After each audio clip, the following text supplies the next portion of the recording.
Hi, Elaine. Oh, hi, Bob. How are you? Good. How are you? Good. Judy is under the weather, so I'm going to be taking the minutes this evening. Excellent. Ken, I made you the co-host. Sounds good. Thank you.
I shall see you on the ship. Whenever you're ready to leave Emmerdale.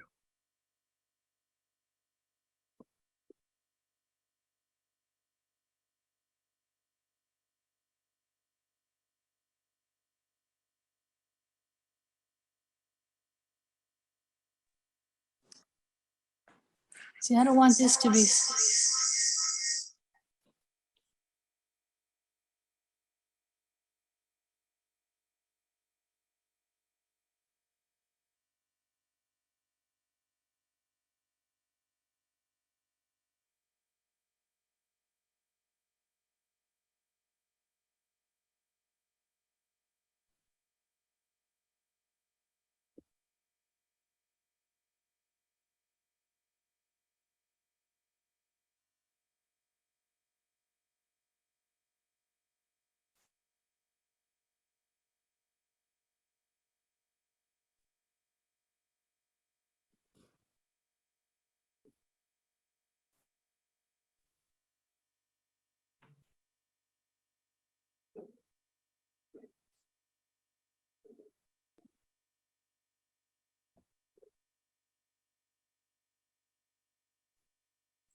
Okay, go ahead.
All right, good evening, everybody. I'd like to open the May 2nd meeting of the Wakefield Conservation Commission. I will ask people that are joining, please make sure you are muted. There has been a number of instances of background noise with people joining.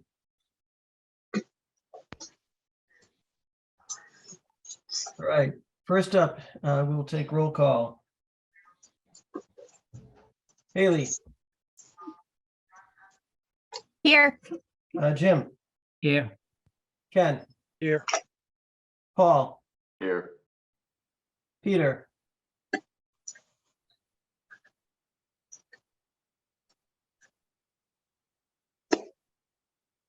I don't see Peter yet. Teresa, Here. okay. Again, I will ask, especially members of the public, to please mute yourself. I'm picking up background noise right now from somebody. I'm not sure where it's coming from, and I can also mute, if need be.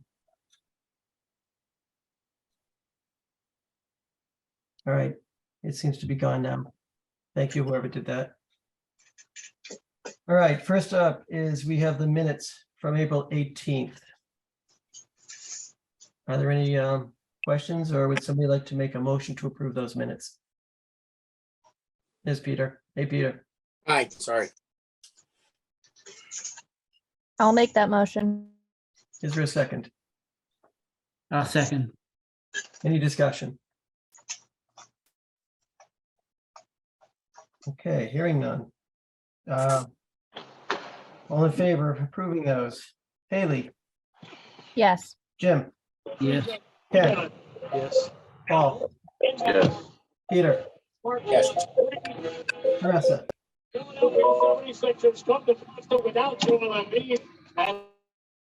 Sorry, yes. And I also vote yes. All right, next up, we have appointment of trail stewards. And I know we have three individuals for that appointment. We have Andrew Hedberg, Taylor Santos, and Sean Cash. And those are all recommended to us. Any discussion?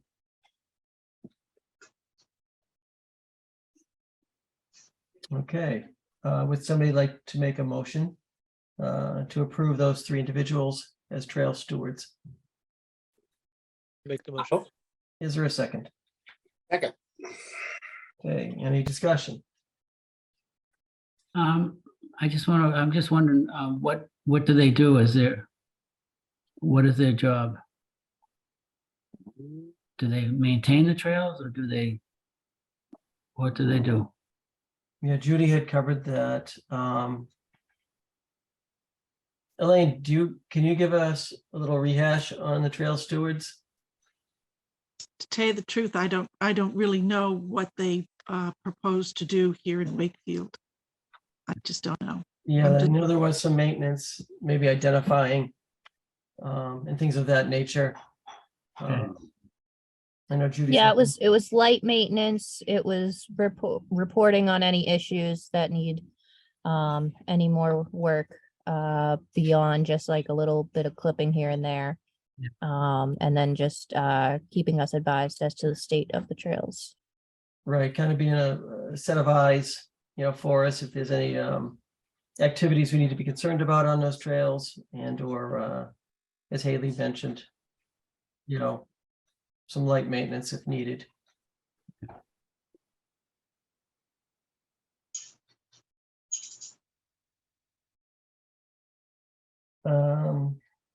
So I do have a second on that. So all in favor? Haley, Yes. Jim, Yes. Ken, Yes. Paul, Yes. Peter, Yes. Teresa.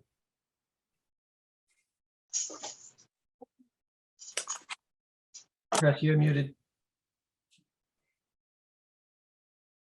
Teresa, you're muted. I'm sorry, yes. And I Okay. also vote yes.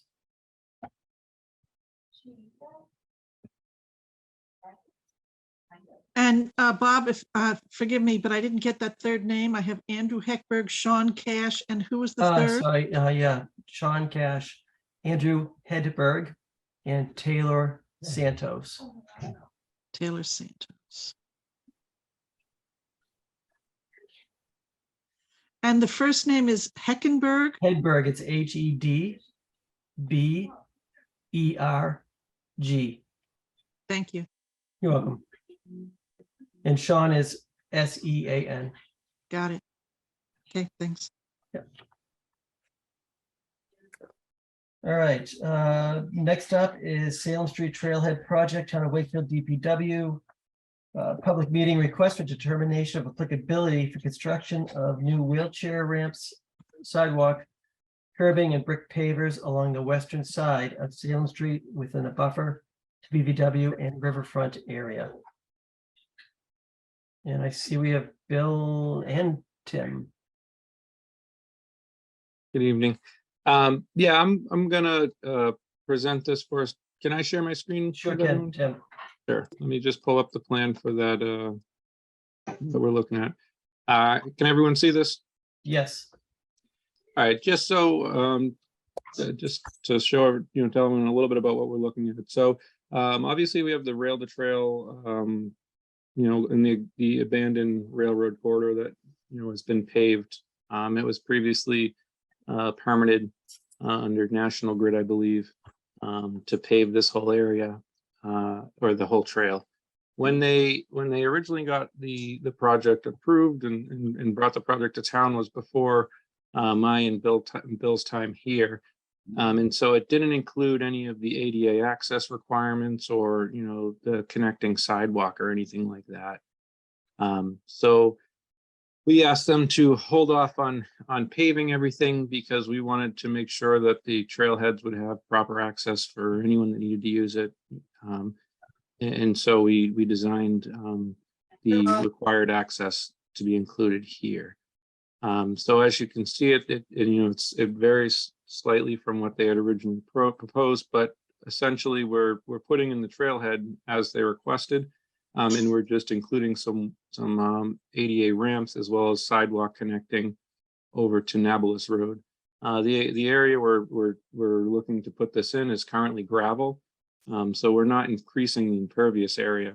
We're just making sure it's compliant for ADA purposes for anyone that might want to use the trail.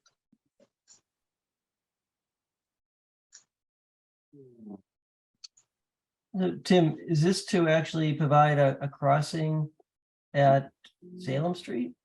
So it's set up for a future crossing. We're not installing the crossing on the other side at this point. Okay. We haven't designed the other side as far as finishing and going down that trail. So we haven't designed the crossing on the other side, but this is set up so in the future we can come back and get that taken care of as well. So you'd likely need to do a similar setup on the other side of the street. Correct. Yep. Something similar in nature to this. Okay. Hey, Tim, when are you going to take down the that yellow gate? So because it's not, no one, someone in a wheelchair can't get through right now. Sure. So my understanding there is that we're currently working out the easement with the MBTA so that we are allowed to be on that trail to have, our residents and others go down that trail. Bill Renault can speak to it a little bit more as far as exactly where the status is at, but as I understand it, they're working out the final details on that so that then we could have that gate out of the way. Got it. So Tim, Thank if I can jump in for a second, yeah. So we're finalizing that easement and agreement with with MBTA right now. So that should be done within the next month and a half at the top, at the most. So Okay, and once you in all those yellow gates, on all the streets will come down. that will, yeah. So we received a $250,000 grant from Mass Trails to do those crossings. So this isn't coming from town funds, because it initially was supposed to be included within the the National Grid project, but it wasn't. So we took over, kind of, and had them kind of cut it back, like Tim said. We always have to meet the ADA requirements. So the intent here is to, basically meet the ADA requirements now, and then open it up to public access probably by July 1st. That's the goal. So I would expect us to be able to get the agreement done by then, and the construction to be completed within that timeframe too. Okay, thank And you. can you just explain the difference? I mean, what you're doing now compared to, you said you're not increasing impervious surface. So what's the difference? What was there So before? Right. So yeah, just to clarify, so the gravel area that's against the culvert that sits there, so there's the head wall that's on Salem Street. Is it there's possible a- to, I'm sorry, is it there's possible to enlarge that plan so we can see it a little better? Thank you. I'm sorry, go ahead, Bill. Sorry to interrupt. Yeah, no, I apologize. I'm driving, so I'm trying to explain. But yeah, so if you look at the area next to where the culvert head wall is, so that's all gravel right now, and they use that for parking. I'm pretty sure that National Grid kind of made that a kind of staging area as part of the project. So our proposal is basically to install a new sidewalk across that area to tie into Nablus Way and then eventually continue down Salem Street. So we're just looking at it as more of a future extension type thing. Hey, Bill, Yes. as you negotiate the easement, how much property does the MBTA own on either side of the asphalt? Is there like 4 or 5 feet on either side, or? Oh, no, it's much longer. I want to say it's close to 50 feet, maybe more. Yeah, it's sizable. So it goes to, I would assume the TOA slope to each of the wetland areas. It's probably a little bit beyond that too. So I guess the question I have is, this just goes to passive recreation, and Yep. would the easement allow, would allow the town to, do some beautification, for example, some plantings and, something that would make it, it looks like it could use some, it looks like there's an opportunity to make some improvements that would make it a lot more, beautify it and make it a lot more attractive to residents. No, sure. So are you thinking along the trail itself? Or are you Yes. thinking at the or more at No, the intersection? I'm talking about along the trail. So I'm just thinking, as you said, you were negotiating the easement. I thought now would be an appropriate time to ask whether the terms of the easement would permit that kind of work. Yeah, so our goal is to get an agreement with Mass DOT to allow a rail trail to come through. That's basically where we go. So it's not talking about specifics about, landscaping, that type of thing. So we intend in the future to come back for maybe a fencing proposal or something else down the road. At that point, we would look at that. But they're responsible for the embankments. If you look at it right now, the rail to trail has a sizable drop off. So they basically paved on top of their like kind of gravel base. Yeah, so they have a certificate of compliance that's coming to you folks, and we've already kicked it back to them to make some improvements to that. So before that happens, we're looking for it to essentially be more of a mowed area for the stretch.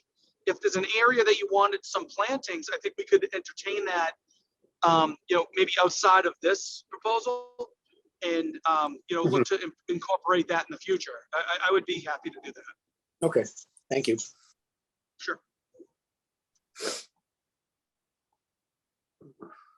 So the limit of work really hasn't changed from the original, plan to convert this, correct? Correct. What we've done is we've changed a section that was supposed to just kind of be a gravel staging area to a sidewalk to be more beneficial to the town. Right. And you're proposing hay bales? Yep. Well, we'll do the silt sock. Yeah, not hay Okay, bales silt per sock, se, but okay. yeah. We'll do the staked sock. Okay. Will there be any removal of material that needs to be taken off site or anything? Not at this time. No, there wouldn't be. If there's anything that has to be removed, that would be part of your previous approval for National Grid. Okay. Yep. Okay, I see. And I the, think there, sunflower and I detail. think from my perspective, there are areas that needs to happen. So, that's why we've recommended some improvement before they come back to you for the certificate of compliance filing. Okay. And what is this difference on the drawing of this like speckled white area between the black? Is that a different material there? Yeah, that's just So- concrete as opposed to asphalt. Like our wheelchair ramps are typically made out of concrete because it's easier to install Hit the those. slopes. Yeah.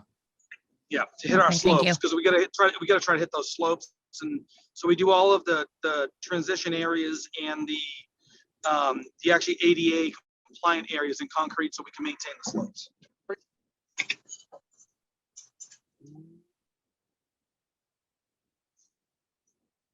Any other questions regarding this project?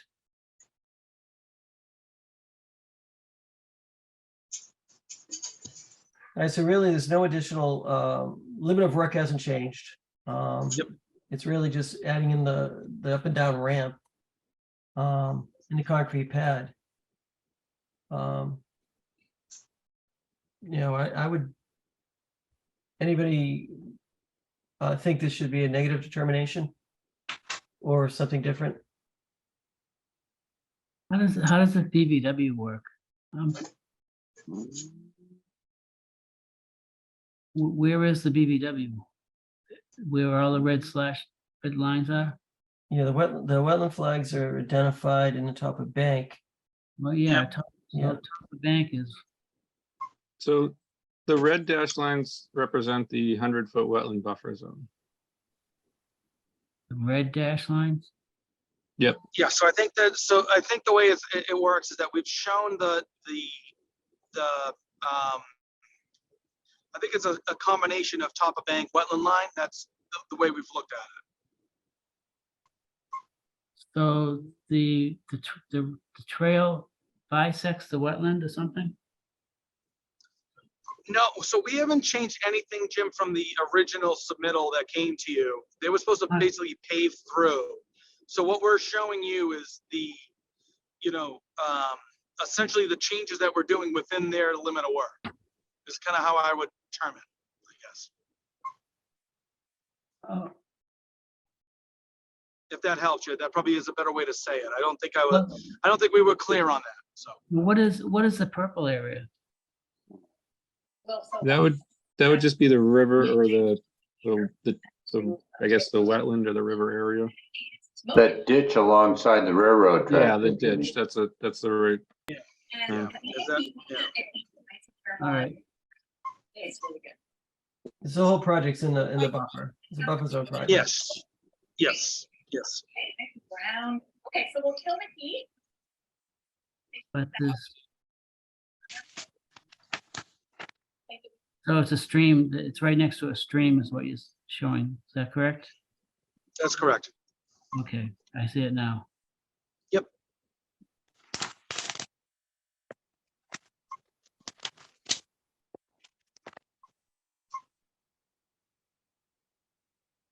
Okay, so what was the question that you asked? So my question is, my thought would be a negative determination for this particular work.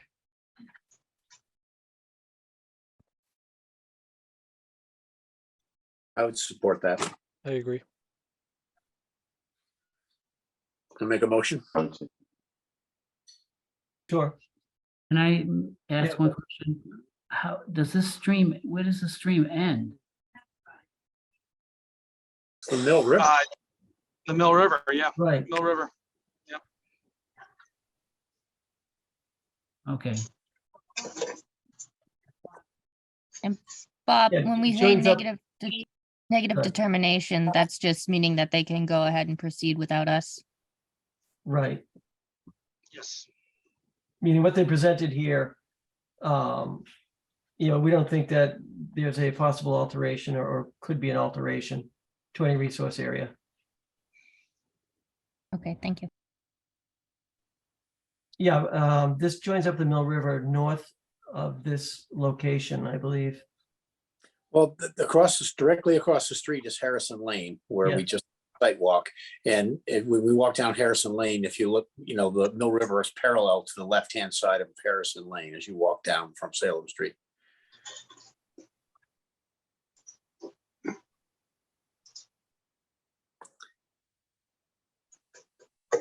Any other questions or concerns?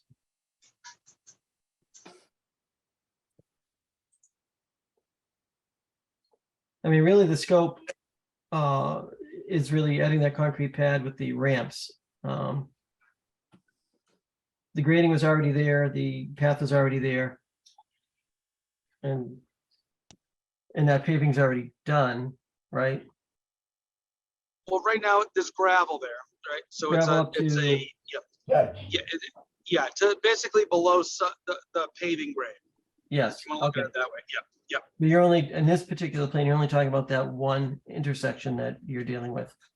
That's all we're asking for right now. Yep. Everything else has been installed. So what we're doing is we got a grant to do all the intersections for the sections that have been paved today.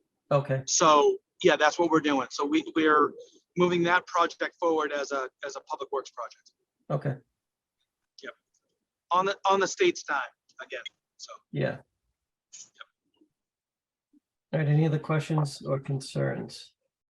All right, so there is a motion to issue a negative determination of applicability. Is there a second? I'll second. Okay, any discussion? Okay, all in favor? Haley, Yes. Jim, Yep. Ken, yes. Paul, Yes. Peter, Yes. Teresa, Yes. and I also vote yes.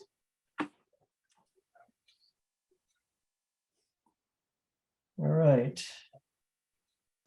So that's Salem Street. Next up is North Ave right away near 591 and 598 North Ave. Town of Wakefield DPW, public meeting. Request for determination of applicability for the replacement of existing sidewalk and the construction of new sidewalks and wheelchair ramps within North Ave right away within a buffer to BVW and bank. So very similar project, just a different location. So for this time around, Eric Sherman, one of our other engineers in the DPW engineering division, is going to present this. Okay, Eric, I'm assuming you're there because I'm in my car. All right. I'm not hearing you. No, I just got a text from Eric. He lost power at his house. If you just give us 1 second. And he's trying to call back in on his phone. So Tim, do you have the plan though, right? You want to share the plan? I can. I'm just trying to get that from Eric real quick. If you can give me just 2 seconds. Okay. Sorry about the technical difficulties, guys. Yeah, for some reason I'm having a hard time connecting to the VPN to just pull up the plan directly, or else I would. So Eric's gonna send that to me. Okay. If you could just give us 1 second.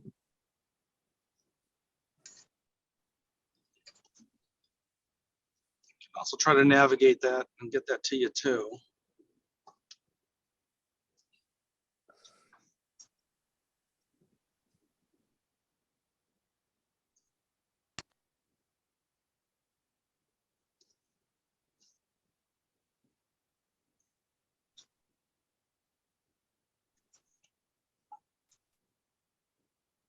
hey, just a general question, Bill, regarding these ADA compliant, sidewalks and ramps. Sure.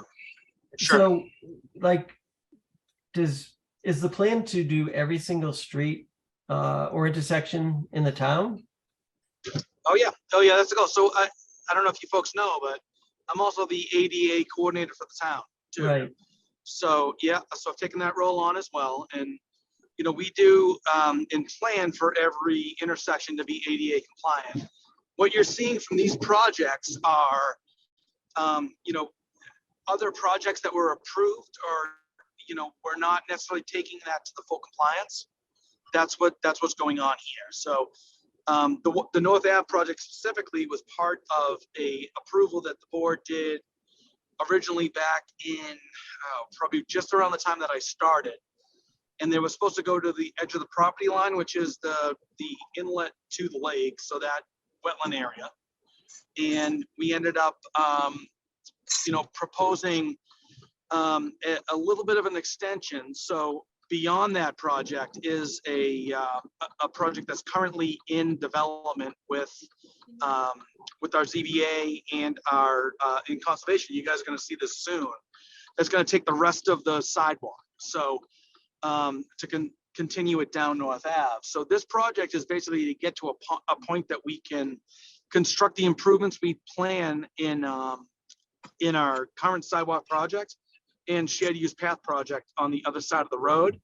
This is to allow all the folks that are connected to, the two big developments that are there. So what is that? It's 598 and 596, I think. Those two big developments that are sitting there now, they have no sidewalks in front of their property. So that was permitted as part of your project, but they decided to provide the town a mitigation payment or an amount of funding to pay for the sidewalk to be installed. So what we're doing is we're going to install that section of sidewalk in front as part of this project that we're doing, the larger North Ave improvement project. And at the same time, we'll, we have to extend it just a bit to be able to have a good, I guess I would say a stop point for the 40B that's beyond it. So they're already committed to funding the rest of the sidewalks.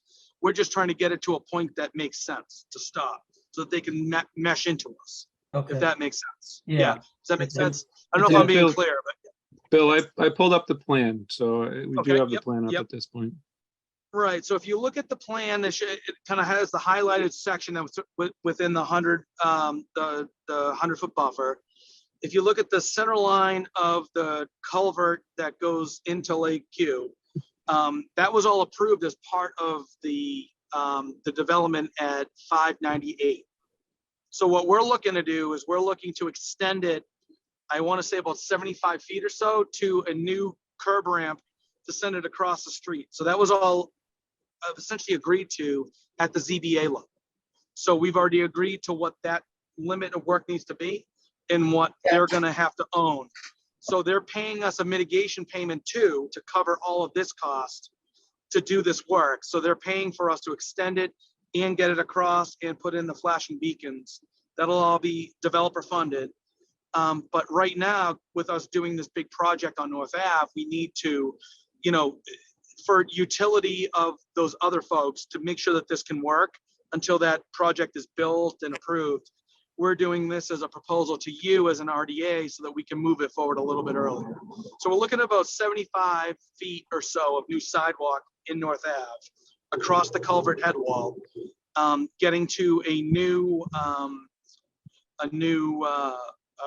crosswalk and curb ramp scenario with new flashing beacons. So I think that should explain what's going on. Across the street on the Lake Quantapowhat side, is there already a ramp? There's already a ramp there? No, that's all proposed. So what we're doing is we're actually widening. So North Ave has a new cross section. So we bid the project for a new shared use path that would be installed that would widen the sidewalk out there to about, Tim, help me out, 12 to 10 feet, depending on where we are.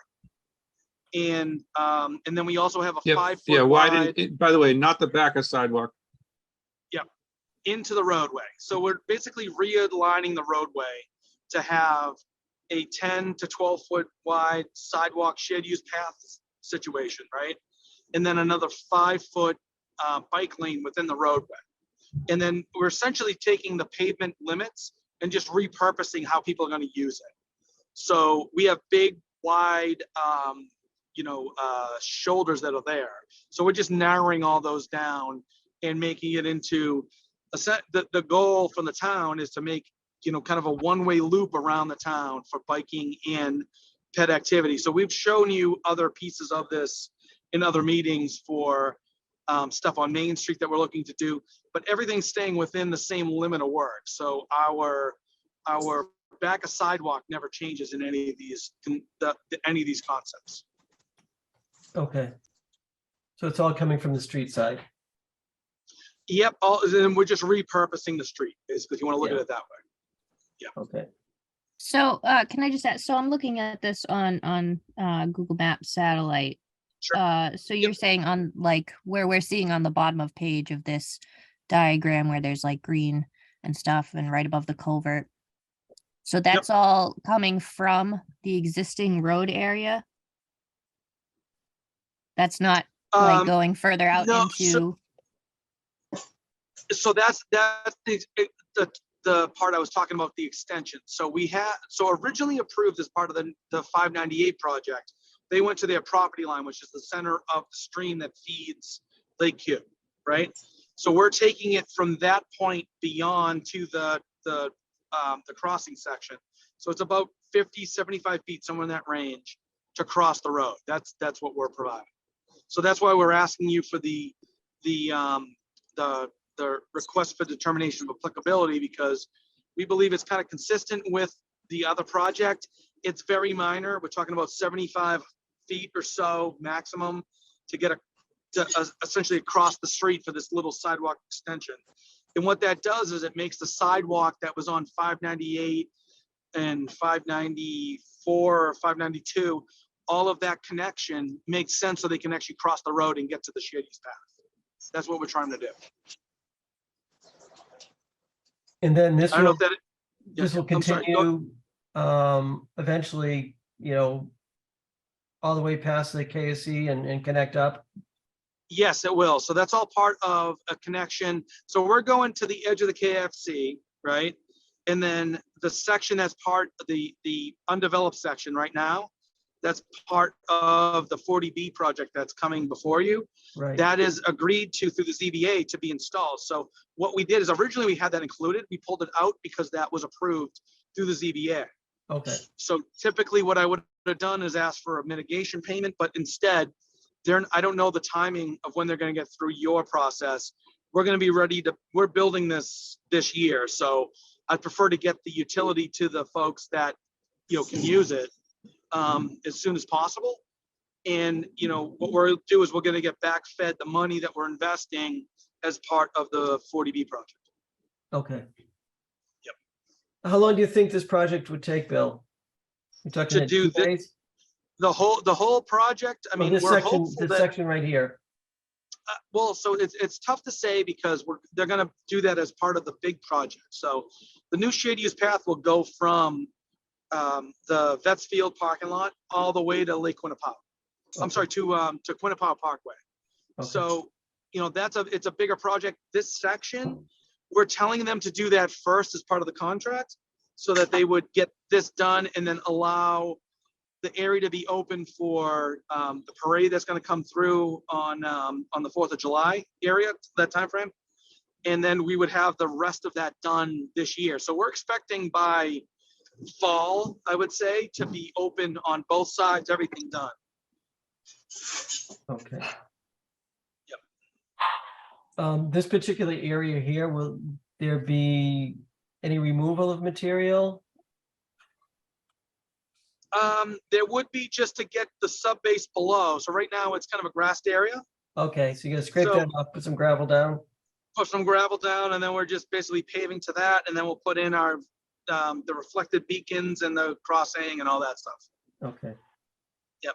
Do the sidewalks get a single coat of asphalt, or is there a binder coat and then a top coat? It's 2 coats, but it's not like a binder. I wouldn't say it's a binder. Okay. Typically they do the same mix, but they put it in 2 coats Okay, because they can't. So what happens is they can't compact the full depth, so they do it in 2 coats. okay. Is there gonna be a concrete curb? So right now there's granite curbing through there, I believe, right? Tim? Ken? Yeah, Bill, I just got back on. Oh. Yeah, Eric? Yep. Okay. yep. So there's, oh, sorry about that. I apologize. I lost power. Right now over there in that portion where the where 598 is currently, there's existing granite curbing. So we're going to extend the granite curbing to be consistent with the rest of the that side of the road. So we'll be installing curbing. Yeah, and if you look at the road right now, there's a big mound of grass area through there. So we're just looking to kind of keep the same consistency. So the rest of the road's all granite. So we're just trying to keep it consistent across. So Okay. right now, no water goes into that wetland right now unless it goes through a catch basin, ties into the discharge that goes to Lake Q.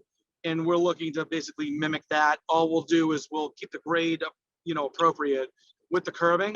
So there'll be a section of curb that's installed, but if you look at the grading out there, we're mimicking what's already there. There's no grade changes really. We're just, kind of blending into what's there.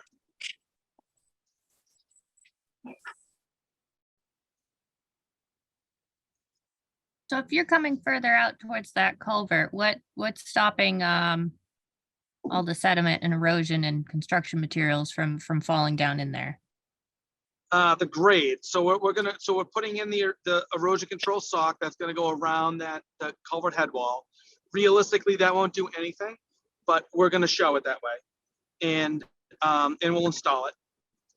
But the grade, if you look at the top of the head wall versus the grade of the road, it's up by probably, I wanna say 8-10 inches, something like that. So yeah, I'm not expecting anything to get into that. We would manage it through the erosion control stuff that we're going to install. That was consistent with what was proposed as part of 598. And then the 598 project also had, we're kind of winging that in a little bit to make sure that it doesn't get, nothing can flow from our extension that's already approved into the wetland too. So we're definitely putting in a full amount of erosion control to make sure that doesn't happen. But in the extension, I'm not expecting anything to happen. Just the grades don't work to have that be an issue. Okay. Any other questions, Commission?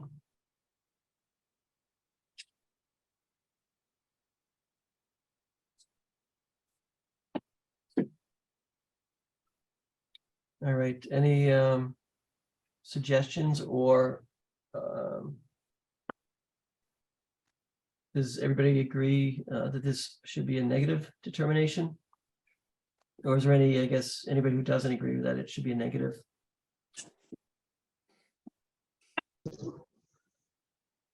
All right, would somebody like to make a motion to issue a negative determination of applicability? I'll move that. Second, Okay, any discussion? Okay, all in favor? Haley, Yes. Jim, Yes. Ken, Yes. Paul, Yes. Peter, Yes. Teresa, yes. and I also vote yes. All right, so we will issue a negative on that. Eric, Thank you, and, folks. Jim. Thank you, folks, for both. Thank you for my staff for stepping in for me here tonight too. I'm going to stick on for the next one in case there's any questions. So, Thank you. all right. Thank you.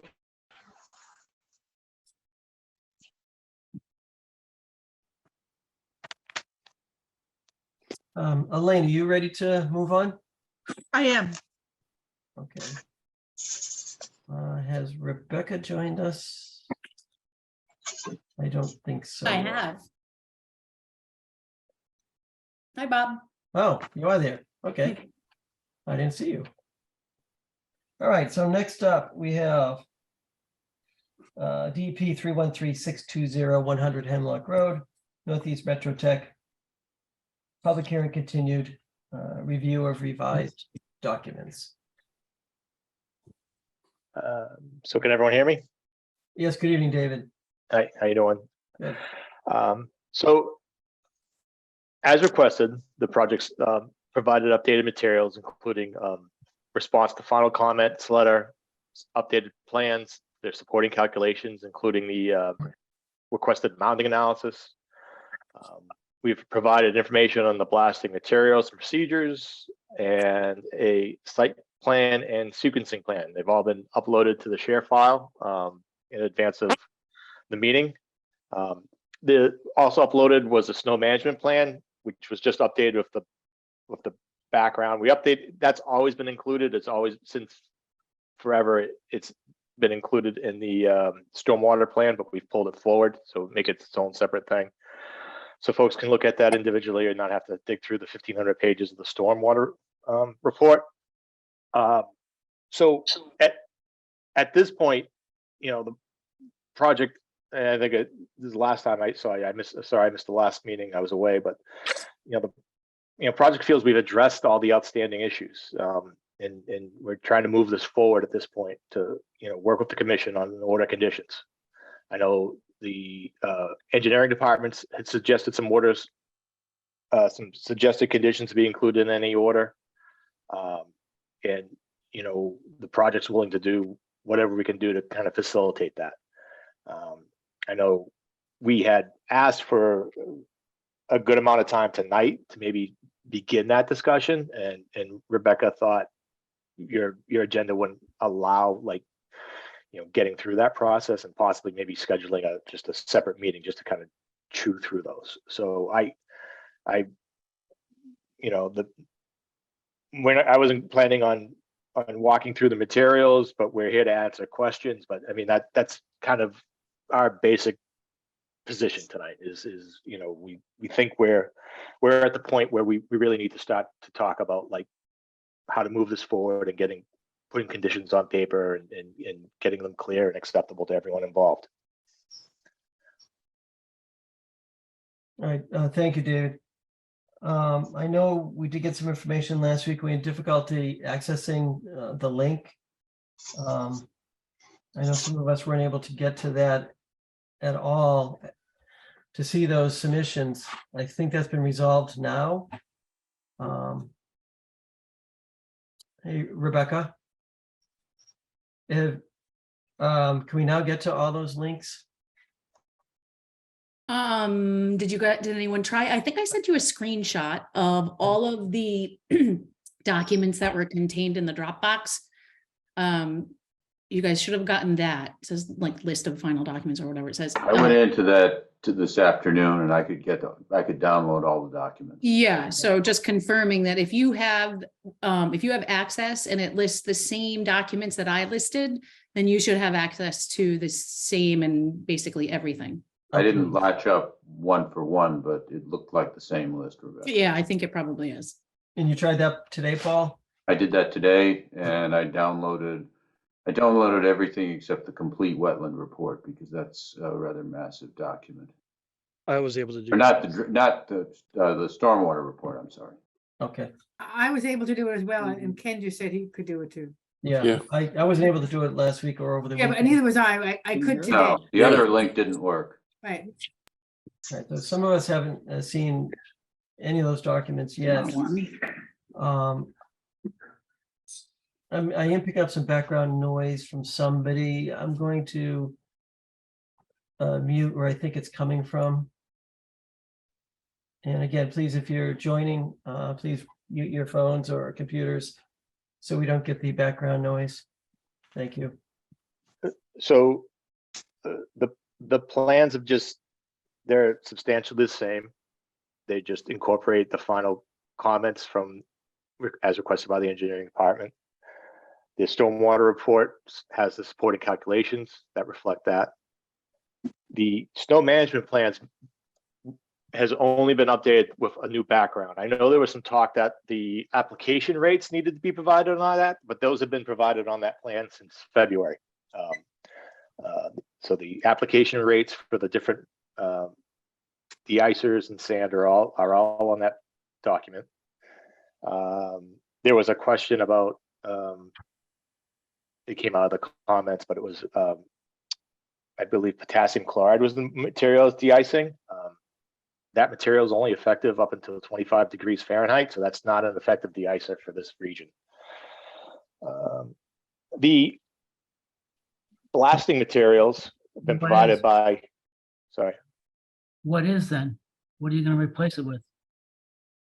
The materials that were listed on the snow management plan. Which was what? Um, I can look it up. Calcium magnesium acetate Right, in pedestrian areas. Sand will be allowed on the steeper part of the driveway.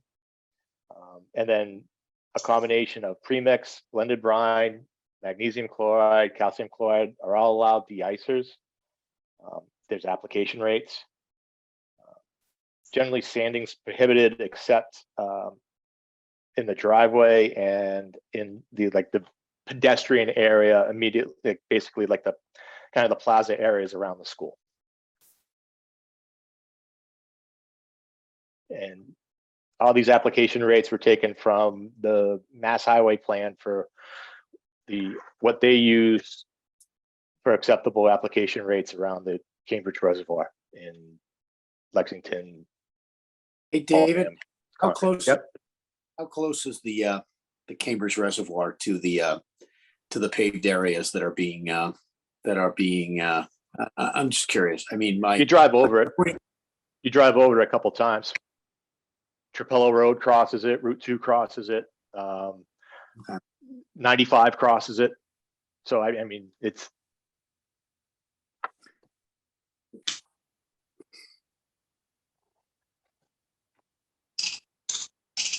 okay. David, you were saying something before, I forget where you left off there. Blasting information has been provided by Main Drilling Blasting. They're pretty much the preeminent blasting company in the Northeast. It's 100 pages, but it's really the first pages I think would be most interested to people. They're not going to, even though it's allowed by law and regulation, they're not going to use any explosives using perchlorates Right. or any of the prilled ammonium nitrate and fuel oil mixtures. And they've provided best management practices for the blasting and for the material handling, and then they provided the safety data sheets for the materials to be used. David, may I ask a question? Do you have a, can you tell me what the budget is in the project for blasting? Not offhand. Can you get that information? I just want to get an idea. I'm just trying to understand sort of the scope and maybe cost is some rough proxy for the scope of the blasting work that needs to be done. Mr. Chairman, this is Kevin Nigro. If I could jump in, that's not going to change any material we submit or anything. And I'm wondering why we have to go there. Well, if it's a number that you have, It's not. It's privileged at this point because we're trying to execute contracts. So it's not something for public consumption at this point. And I really don't know why we're discussing it. It's just a curiosity type question to see, you know. Yeah, I told you why. I told you Yeah, exactly. I just, we've submitted supplemental information as requested. It's all up there. It's from, again, a preeminent, one of the best blasters that's out there, blasting companies. We've already started outreach with the Wakefield Fire Department, as we said, with the fire captain, and we believe all the information that we need to submit is there. Well, but the fire captain is not in charge. The fire captain is not responsible for administering the Wetlands Protection Act. I just want to understand the scope of the work. I just have some idea of how much, what is the scope of the blasting? The footprint of the building is clearly shown on all the drawings. It hasn't changed. So it's what's required to put the foundations and utilities in the footprint of the building, and potentially in the roadway, depending on how the ledge is when we probe it.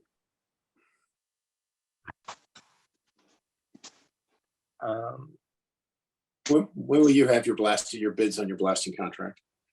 We have our bids and we're ready to execute contracts.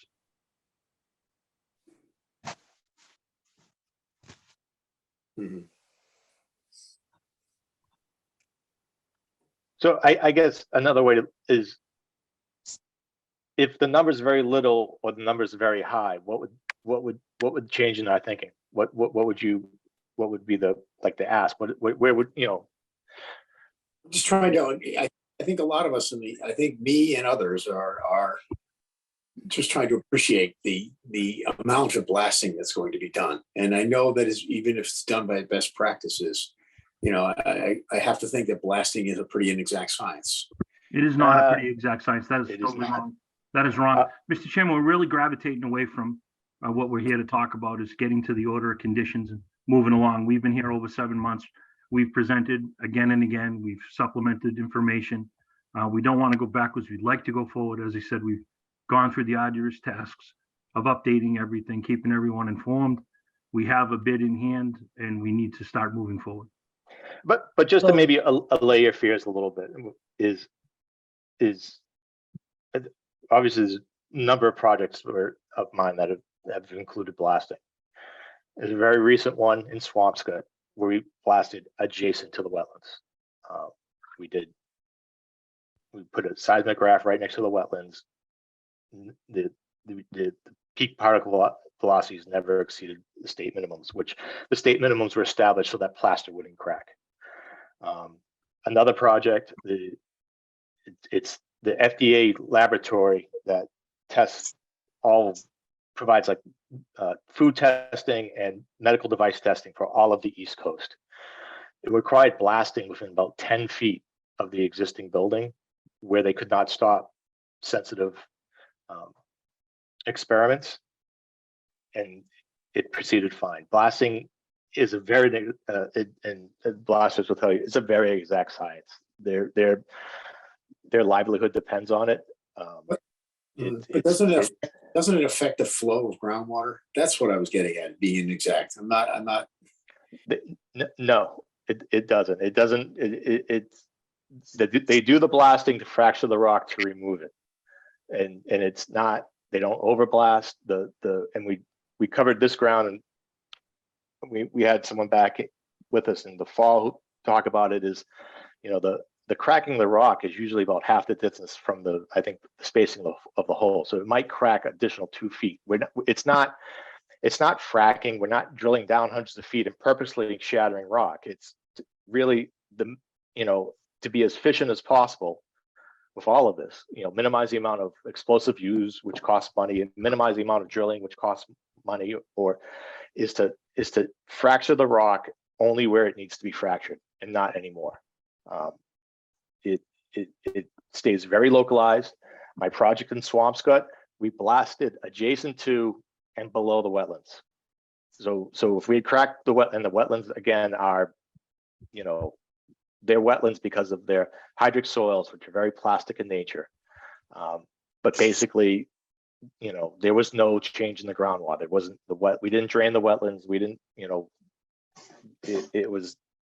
it's all done very carefully, very thoughtfully. And actually the main drilling and blasting is the ones that everyone uses as a reference for all of this stuff. Yeah. And how long ago was that Swampscott blasting? A couple months. No, it's actually still going on. Yeah, things can happen.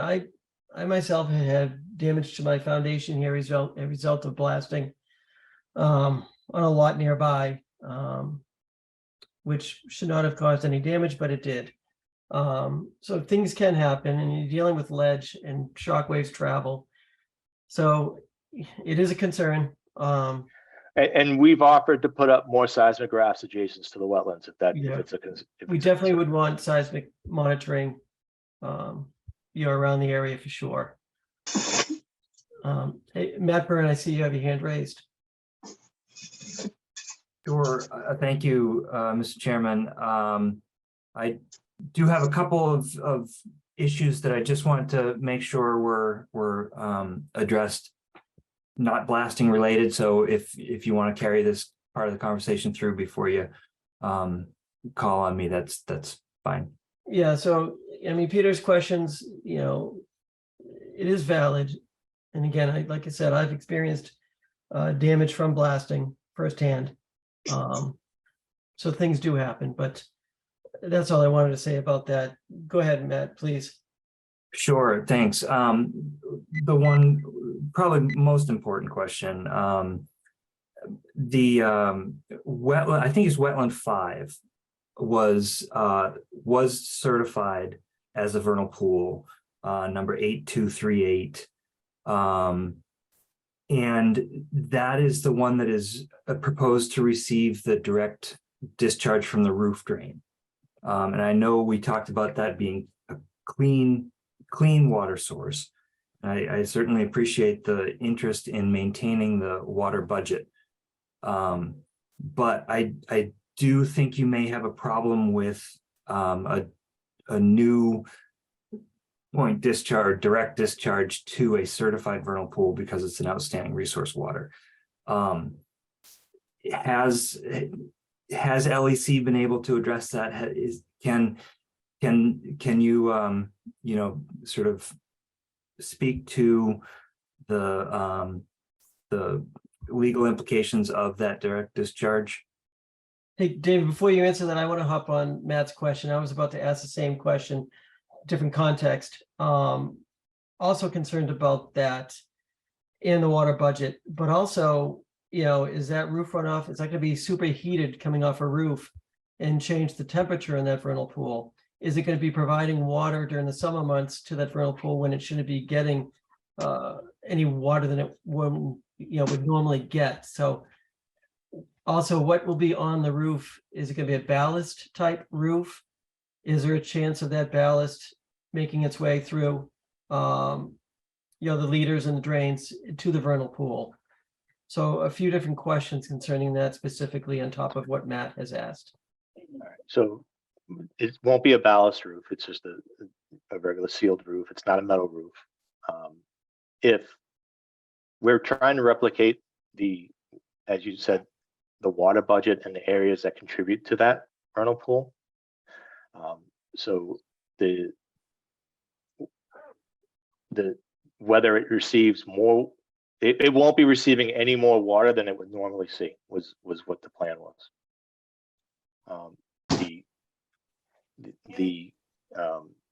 If it rains because the subcatchment areas will be the similar or the same, because if it rains a lot that summer, it would react the same way as if the school wasn't there. We don't see we actually made this change for the clean runoff. We had previously we're looking to direct landscaped areas to this area, which something we can still do. We also don't see it as a point source discharge. It's going to a level spreader adjacent. We can move it a little bit farther away in either direction if that's the desire. But it's really every effort was been made to maintain the water balance to this, to make it sure it's the cleanest water coming off the site. Again, we had previously directing landscaped waters. We never would, and we switched that because that was an issue. So this has been shown in some configuration one way or the other, again, since the fall. So I don't know I know you asked I don't even know if Andrea's on tonight. If she wants to add anything, she is. Miss Chair, if I can jump in on this one. So this was a comment that we had specifically, if you don't mind, Mr. Chair, is that cool? Can I hop in? Oh. Bob's muted. I don't know. Oh, I'm sorry. I'm trying to. Yeah. So what I was trying to say. We hear you, Bill. Okay, cool. Thank you. Bob's muted though. Yeah. Right. So the idea of the clean runoff coming from the roof, that was something that we asked them to do specifically. So that was a change in their plan. So they were originally going to send more water to the vernal pool, and they were sending in runoff that had some I wouldn't say contaminants, but I would say nutrients that would be included in their runoff. So typically, as a stormwater thing, we include rooftop runoff as clean runoff. So, the temperature specifically, I wouldn't say that we can answer that. I don't think there's any science necessarily on that. I get that, just the understanding of a black, a black roof, that you would think that that'd be hotter, but we looked at the water budget. We looked at how much it would flood during different storms. We looked at all of that. And they have met that standard to our satisfaction. So I just want to make sure that's clear to everybody. It's also be a Am I- white am- roof. Okay, and that's even better. So white roof is great. So there we go. Will there be solar panels on the roof? No, Mr. Chairman, this is Kevin. They are not going to be at potentially right away, but we are working on an arrangement with the third party to have them installed as soon as possible. The timing is not definitive right now, but it is planned for them, yes. I think I'd, that all sounds reasonable. I think that I would just, look for, I don't know of a precedent where a level spreader has been reviewed by DEP either as a point source or not as a point source. And I think getting some kind of determination or verification from the circuit rider would make sense. Have LEC put that effort in just to provide a statement that clarifies that this wouldn't be a problem under section 401, the discharge to an ORW. I think that's worth getting into the record just to make sure. And then the only other point that I had, Mr. Chairman, was there was never really a direct response to the letter I wrote at the end of February, which talked primarily about sort of the unavoidable impacts to buffer zone and sort of additional mitigation that might be put on the table. LEC had mentioned in emails that they were interested in presenting some additional buffer zone mitigation at a hearing, but that never really materialized. So that sort of lies out there hanging, responses to that February 24th letter. So I'd throw that on the table as just something that I think ought to be addressed. so we addressed it in the meeting. There's additional areas of invasives off the practice field that we propose to remediate and plant. We've also put it to the board, and now is what else, we need specifics to react to. I mean, we've gone through the site, we proposed our mitigation. What are we missing? Mr. Chair, if I could jump in just for 1 minute. He's still muted, Bill, but we can hear you. Okay, so what I would say is for the level spreader, I've done this a bunch where you look at how much flow is going to leave the level spreader. So you design the level spreader with that, kind of weird scenario, and you look at, what would come over and what wouldn't cause erosion. I think that's more than applicable here. So you can definitely do that as a calculation. So the goal would be to make sure that it's under 2 feet per second, so there's no erosion. And that would, as long as that's wide enough, I'd be comfortable saying that the issue on the water getting to that vernal pool would be more than acceptable. And we can, I don't have the section, but we also pushed it down so that it's basically going to, for most of the storms, recharge groundwater adjacent to the vernal pool. And I think that yeah, so I think that if you could provide that to us just to take a double check on that, I think you're probably satisfying that comment is my point. So, and then to speak to Matt's point about the additional mitigation, again, we're proposing some additional invasive species removal and replanting. It's to the southeast of the site, so just beyond the practice field. And then again, at the time, I don't know if the meeting was in January or February or what, but we're open to suggestions, and we didn't hear any at that point.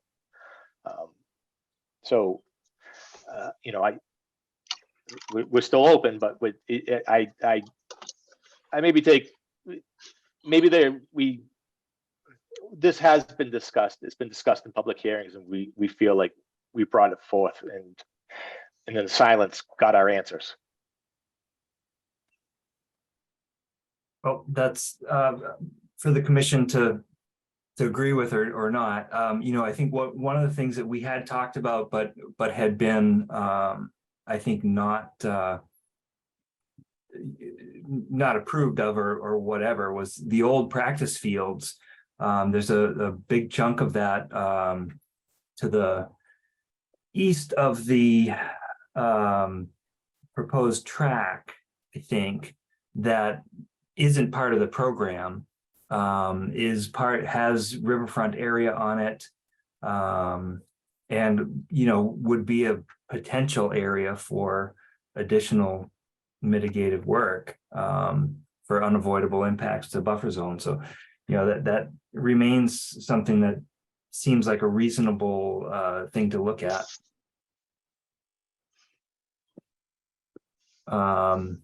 We might be talking about the same area. I mean, Sorry, David, may I interrupt, Mr. Chair, if I may? These comments have been addressed. If I remember correctly, Mr. Byrne was not present at that. He missed a couple of hearings where we continued, even though there was not a representative from BEC.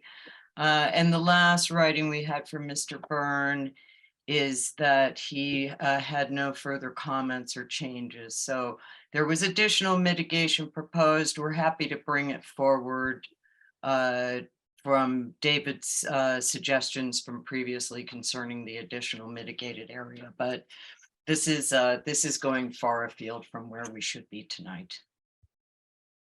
And is that true? Did you write something saying you had no further comments?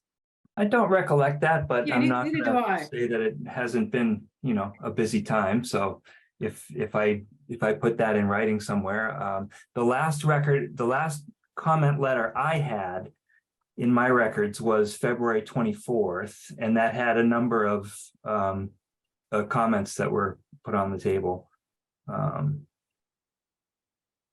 Yeah, Mr. Chairman, this is Kevin. I can jump in there as I relay information back and forth to the team as well. And I believe that the comment is based on information we received working diligently with the DPW Department of Engineering, specifically engineering. We were told that we had addressed the comments and we were finalizing any other open ends directly with engineering. So we believe that we have answered. You had addressed all the comments that the Conservation Commission had? As you know, Teresa, that we've had many meetings, our engineers directly with the engineering to work out the details on comments, and it gets reported back at these meetings. So again, I think we're going backwards on a lot of these items is the point. And Kevin, I appreciate your point, but can I interject, Mr. Chair, please? Yeah, Bill, go ahead. Yeah, so we're talking about stormwater comments that you've addressed with the engineering division. I'm not responsible for the environmental comments. That's not what I'm handling. And we have peer review that's handling all of that. We've addressed the comments from my division that's taking additional comments beyond what BEC is, or BCS, whatever your firm is. Whatever their comments were, we've taken the stormwater comments maybe a step beyond that. And those have all been addressed at this point. So what we're talking about is other comments that they have, BSC, I'm sorry.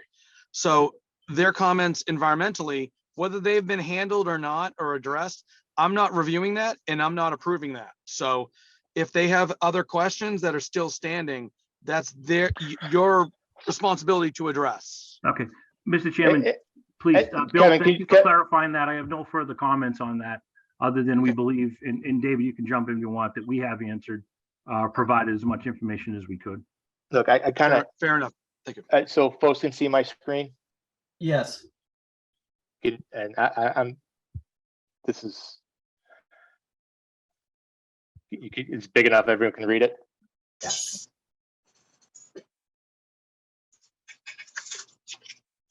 Yeah, and so I mean that's I think a legitimate thing. There, in the grand scheme of things, we're in the right direction, and there are still several comments from that February 24th letter that are just hanging out there that were never addressed in writing. So So do we have what those specifically are handily, or readily available, or?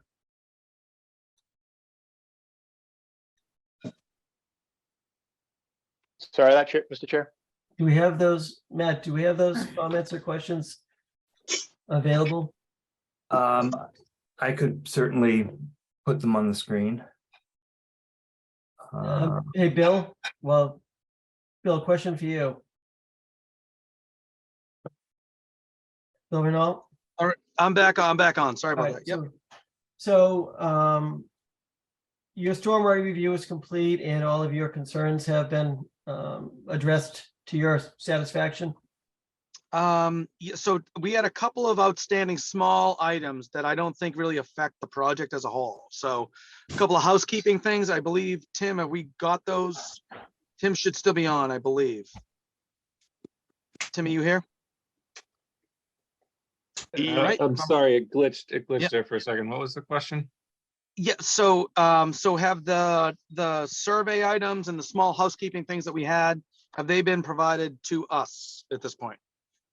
We haven't seen the survey we requested. There was a comment stating that they would provide it, but I don't believe we've seen that one yet. That field work is happening tomorrow and Thursday. Awesome. So and then, yep. And just to be clear, we're not there. I cannot conceive of a scenario where the existing and proposed conditions would not be affected equally if the field data is substantially different than the record data. And so that's why I'm calling that housekeeping items, Dave, because I agree with you 100%. So and yes. then we provided the mounding analysis and there's other that was stuff in satisfied. there. Yep, that was set. Yep, that was satisfied. So for sure. Yep.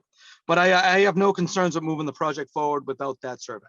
So they're gonna confirm it, and any issues, I just asked the commission to any modifications to the drainage system would be conditioned to be modified, appropriately, which we've done on many other projects. Okay, Go ahead. Mr. Chairman, can I butt in here for a minute? I don't know who's speaking. My name is Ron Hegblad. Don't tell me. Sorry, no, we're not going to take any public comment at this point. Well, I'm a resident here and I would like to get my point across. You will have an opportunity. We are still asking questions from the commission and our peer reviewer and the building town engineer. Bob. Yes. I think that Matt offered to put the letter up. I just emailed Yes. the letter too. Yes. Yeah, Matt. Go ahead, please. Sure.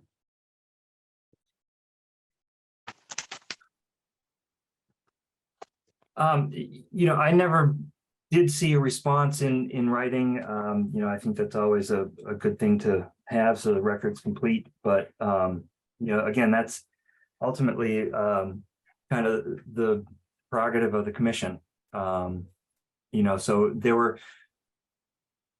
to reiterate, I think that the project has come an awful long way from the original design, and I certainly agree that that there have been substantive improvements and that it's much better than where we started.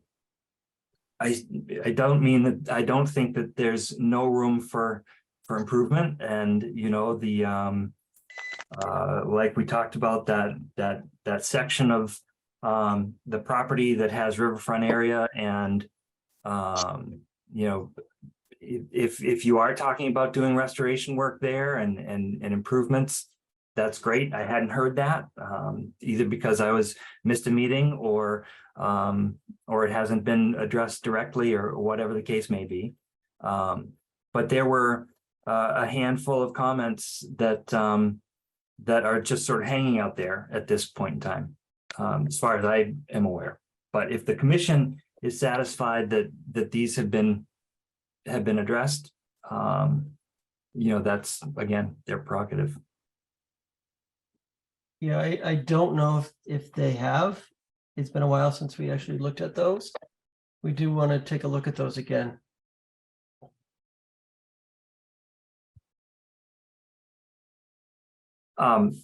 So, I think that the invasive species management is a good mitigative measure. There was a lot of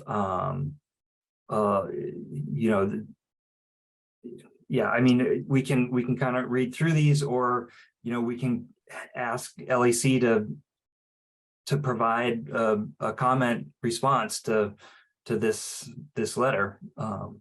However you'd like to proceed. I think in the interest of time, we'll ask for a response back, because we are, right now it's 8:16. We are 16 minutes late for another hearing, actually more than that. Yeah, we're about a half hour late at this point. So yeah, we would like to see some response to these comments. And I know Rebecca was putting some stuff together also for us for some additional questions that we'd like answered that we don't have ready right now, but we are working on. So I think that's what our focus will be on over the next 2 weeks, is to get that list to you of those questions and concerns, and hopefully get those resolved before the next meeting. Mr. Chair, if I may, this is Julie Barry. Thank Yes, you. Julie I Barry. would just like to be clear. We would expect to get all of the comments together as quickly as you can, so that we can get responses back to you as quickly as we can before the next meeting. And bearing in mind that some of those responses may simply be pointing you to responses that were already provided in previous iterations, but Understood. we are loath to see this process continue to go on, because there's yet another question we would ask, that if those questions could be compiled, and we don't even care if they're all in one place, but we'd surely like to receive the end all and be all as soon as we can, so that we can respond appropriately and get on, as David requested, with getting this order of conditions done and conditioned appropriately with the help of Mr. Renaud, who's been a great help. Thank you. Understood. That would be our intention. Thank you. So, Mr. Chair, just to be clear, I don't think this is my area of expertise at this point. So, I'm obviously not an environmental engineer. I'm a civil engineer. So at this point, we're looking for this to be resolved with your peer reviewer. So. Right. And have we heard from Dom, our stormwater management peer reviewer? So Dom and I have worked together on this. And so what we've done is we've provided additional comments beyond what he provided. I think there were other issues that were not being resolved, so I stepped in. So we've taken the lead. All of his comments have been resolved. So these are any stormwater comments that were remaining beyond, I would say, the last 2 months, maybe a month and a half, have been just engineering's responses or engineering's comments. So we're at that point where we've hit our concerns, and they've all been resolved at this point. Anything else beyond this is with your other consultant. And unfortunately, I can't really step in here because that's not my area of expertise.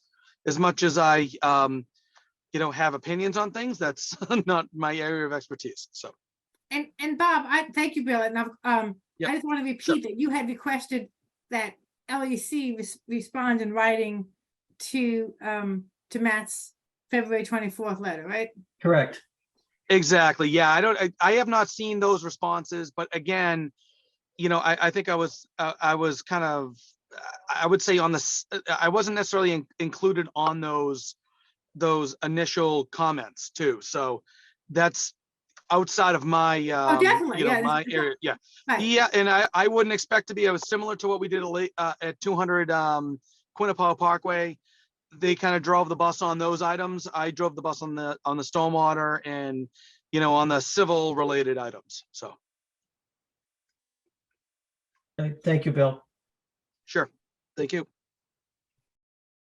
All right. Any other questions or comments from the commission at this time?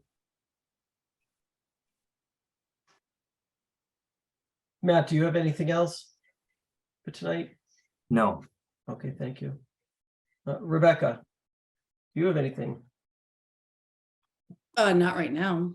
I will do my best to compile all of those things with alacrity, but as I previously mentioned, I only work 19 hours a week for the whole town, so I'll do my best, but it is unrealistic to think I would have them by Thursday. Just throwing that out there. Okay, Not that anyone asked for Thursday, I'm just throwing it out there. right, understood. So Rebecca, if there's anything we can do to help you with that, I understand your, your limited time and resources.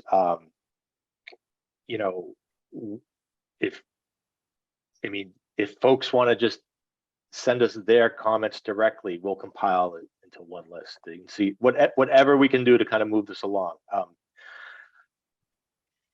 Thanks. I mean, I totally get it. I appreciate that. And if there's a way where that can work and I can dole out some of this to you, I'm certainly happy to do that.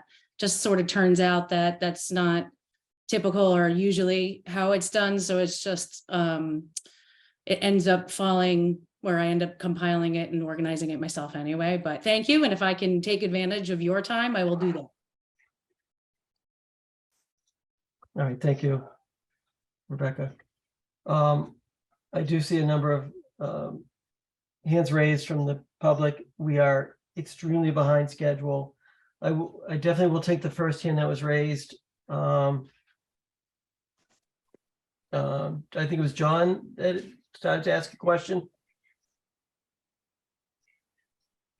I think it was Ron. Hello? Issuing under Patricia Hegblood. Thank you, Yes. Mr. Mundy. Yes. Want me to talk or you?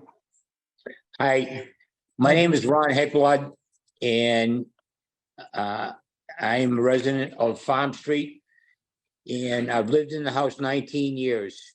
We have been flooded out 4 times into our basement.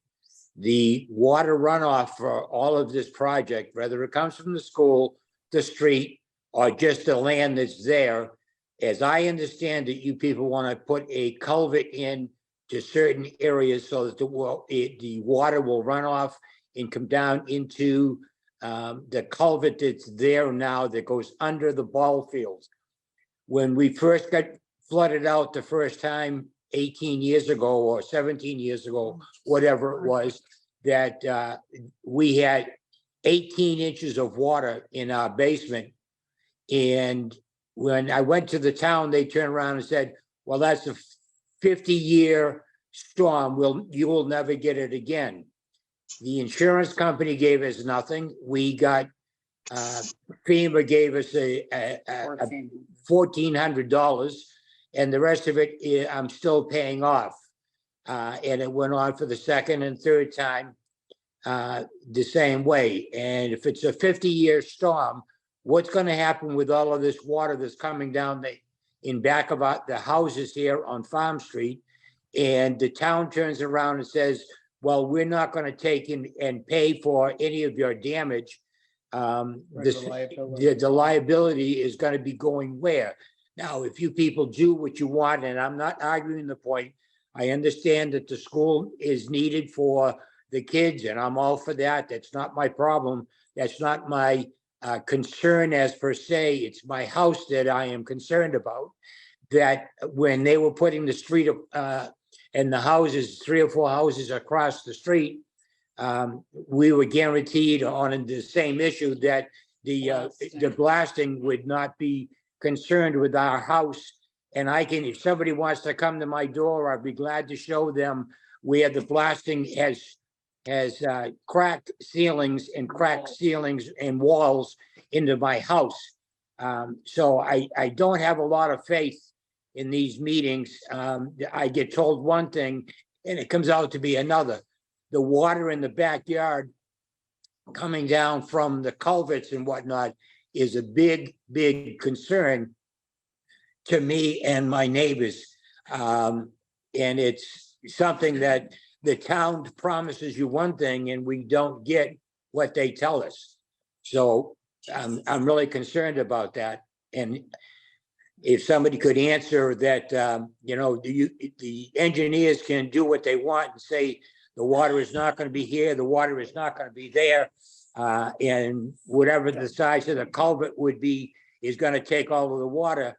You know, it's fine for them to say that, but in reality, we're gonna end up with the damage in the house. So, Mr. Chair, I'm happy to jump in on that Yes, comment. Bill, that would be a question for engineering.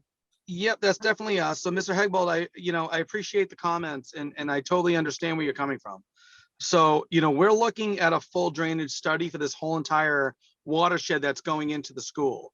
And so as part of the high school project, we're looking at upsizing the culvert that goes through the school property to make sure that that all of the issues and the flooding problems that have been routine across all of this area are being addressed. Now, keep in mind, I've only been here for 5 years. So, anything before that, I can't speak to, but I can tell you that, that going forward, we have a plan right now. I'm looking to execute a contract with a consultant to do an analysis of the entire watershed coming to this point to make sure that I address it as part of the high school project, and then a grant to fund the rest of the upstream areas. So that includes all the way up to June Circle. So we're looking at all of that because I've heard everybody crystal clear that there's an issue out here. And we're looking to figure out solutions to make sure that that doesn't happen for you anymore. And I I've done this appreciate I've done this in other communities. So, this is what, we're aware of the issues, and I've seen all of the plans and I've seen the comments and the files. And I know that there's a lot of other areas that are part of all of this. It's not just this project. It's other things that have happened along the way. And so we're looking at it holistically to make sure that as the high school's built, we're able to then go up the trunk, up the stream, to make sure that we can fix all of these issues. And we'll find grant funding to make this happen. It won't be from taxpayer dollars. We're looking at all of that right now. Thank you very much, sir. Okay. Thank you, both of you. I know there are more hands raised now. We are extremely behind, at least 4 hearings behind, and we have applicants patiently waiting to be heard. I'll take one more question at this time. I think, Christine, you may have been the next one with the hand raised. Yep, I think I was. Thank you. Okay. And this is it. I'm sorry, folks.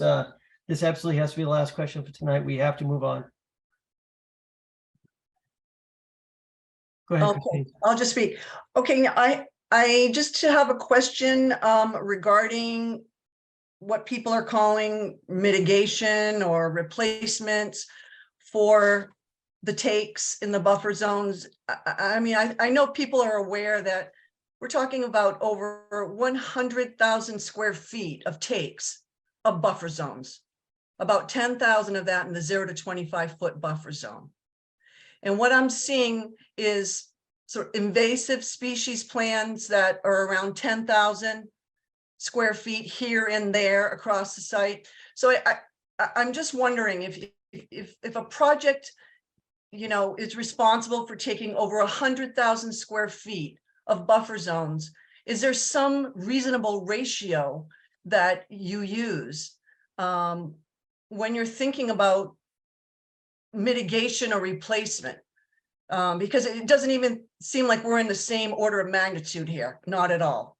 And I just want to put that out, that there's a lot of loss here. And I don't know if there are even opportunities for any sort of replacement, given how built out this site is. So I think we can imagine we're going to have some realistic conversation about replacement or mitigation, but I just don't see it happening. We have to come to terms with that.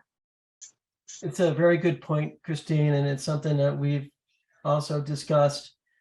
There's no exact science, regarding that. We know the bigger the buffer, the better opportunity for no impact or less impact. And that's something that we're looking at. We do know there is some replication planned. We also know there is invasive species management planned. And I know at one point, before the roundabout was actually presented to us, we were going to take a look at the areas with invasives and talk about the plan for that. I don't know if that ever actually happened. Rebecca, refresh my memory. Was there something planned that you were going to walk with somebody and talk about the invasive management? I don't remember. Then the roundabout came about and got put on hold, I think. I don't remember. Mr. Chair, there's still some of those areas that are not under the roundabout. We're still proposing to remove the invasives, manage them and replant them. Right. I think though, we left off at one point where right before the roundabout, or when there was talk about the roundabout, we had planned, Rebecca was talking about meeting with somebody and going over the locations of the invasives and how they'd be dealt with. I don't think that ever happened because of the change in the plan. I think that is something that needs to be looked at specifically. How would those invasives be managed? You know, what would be the method? Where exactly are they? What is it we want to do? So we've provided that information. We'll pull it back up to the surface, but we've delineated them. We proposed a management plan and we proposed planting. So we'll bring that material back up to the surface, but it's been part of the public record since before the year. Right. I just think there was something that didn't happen that was supposed to happen. And I think it's on our side. Mr. Chair, if I can chime in for 1 second. Yeah, so they definitely had their original game plan. I'm not sure anything came back. I knew that they had to modify it. So I don't know if that ever happened. So I don't recall seeing anything on that, Dave. So I think that you were going to expand that area around, obviously the area of the roundabout. Unless I'm mistaken, I could be missing, I could have a misrecollection of that, or what do you want to say? Yeah, I'm not recalling that appropriately. So pre-roundup, so the invasive area, the invasive species in that area. Yep. Pre-roundabout. Yep. There would be more invasive species removal and replanting and mitigation. With the roundabout plan, and I think our current information reflects this, the roundabout lands on top of some of those areas. So not all the areas, but some of those areas. So some of those areas will just be on the invasive species management will be install roundabout over them, but the rest of them will still be carefully managed as put forth in LEC's plan. I think everything's documented to reflect the roundabout. Again, we'll pull that up and get it to the surface. Dave, my recollection was that you were going to then update it, and that I don't know if that happened. I think the commission's comments make sense. So that was supposed to be handled.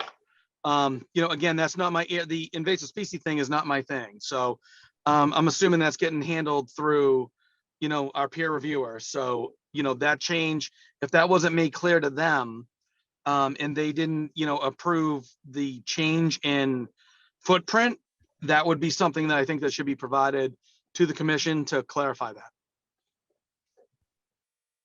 Is that an offset that is deemed, appropriate and acceptable? I guess that we're going on to a tangent about invasive species, but is that really an offset? Who's speaking right now? I can't tell. I'm just asking a Who is that? follow-up because my question really wasn't answered. Christine, sorry, you can't jump in like that. I didn't know who was talking. Sorry, it's Christine, and I'm just part of this question and answer, I thought, because I was the one who put the question on the table. Yep. So my I don't think so, Christine. I think your point's a good one. That there were sections that my question was actually for people in the Conservation Commission, and I was hoping that they would address it because that is their jurisdiction. Yes, and that's what we're talking about. Right. Yeah, and I am again one of the peer reviewers for the project. So.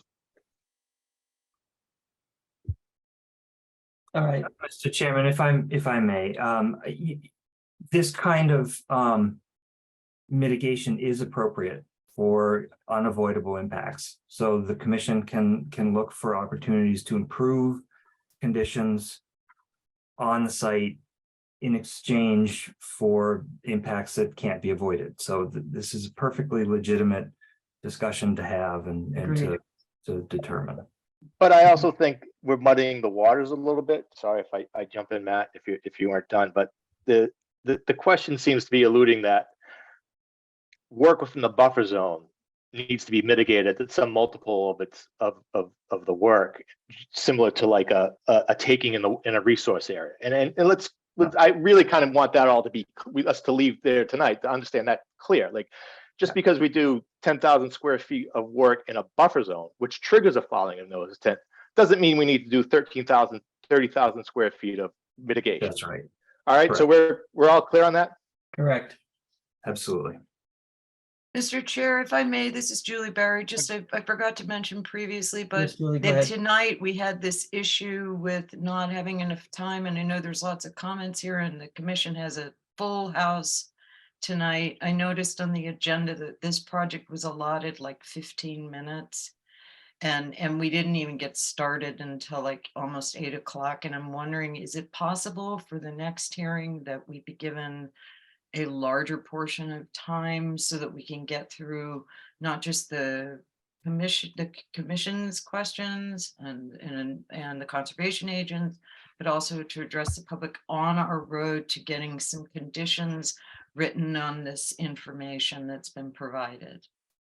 Yes, we can provide a larger block for the next meeting.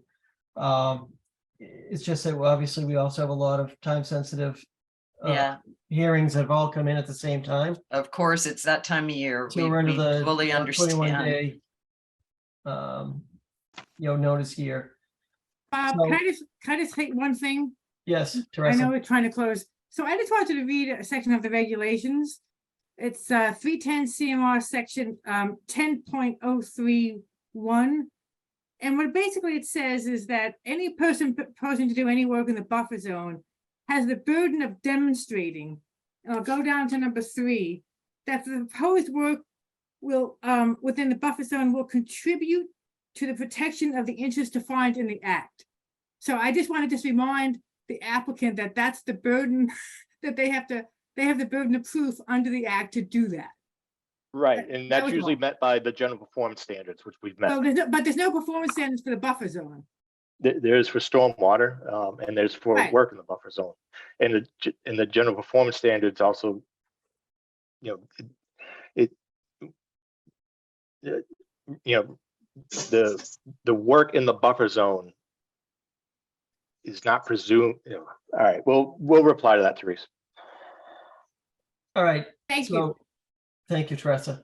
We will be moving on. We have to Mrs. have Chairman, I'm really sorry. Just a request. We are What the is, sorry, taxpayer. what is your name and where Oh, do you live? yes. Of course. My name is Constantina Sideris. I'm on Melvin Street in Wakefield. Okay. And I just have a request, just like the lawyers are requesting that you move this along fast. We, the taxpayers, also have a request to be heard because this is very near and dear to our hearts, and we really, really would like to be heard. So thank you so much for listening to me, and I do appreciate, we all appreciate your time and all your efforts here. Thank you so much. Thank you. Okay. All right. I guess Bronwyn, you're the only one left that hasn't had a chance. So would you like to ask a question? Yes, thank you. Really quickly, I heard the list of de-icers, and correct me if I'm wrong, but I heard brine and sand, and it was my understanding that salts and sand were not to be used. Not to be used on the road, on the driveway.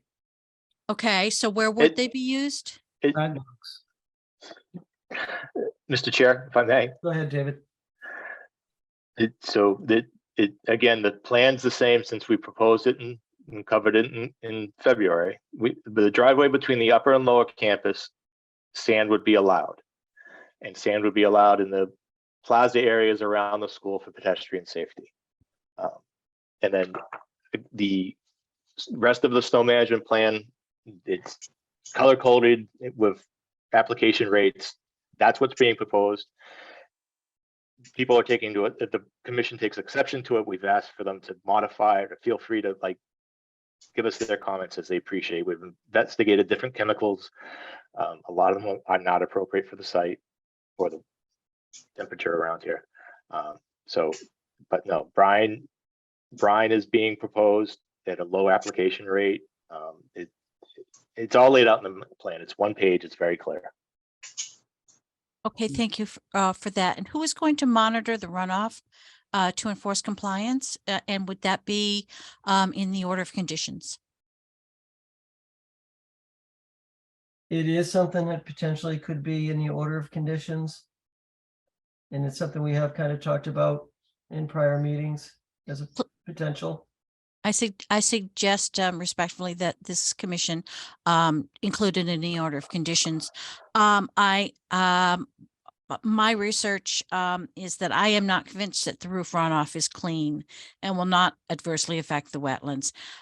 Maybe a new roof, not so much, but down the road, you've got fine particulates, you have bird droppings, and all of that accumulates and goes into the wetlands. And so that I'm not convinced that the roof runoff is not going to have a deleterious effect on the wetlands.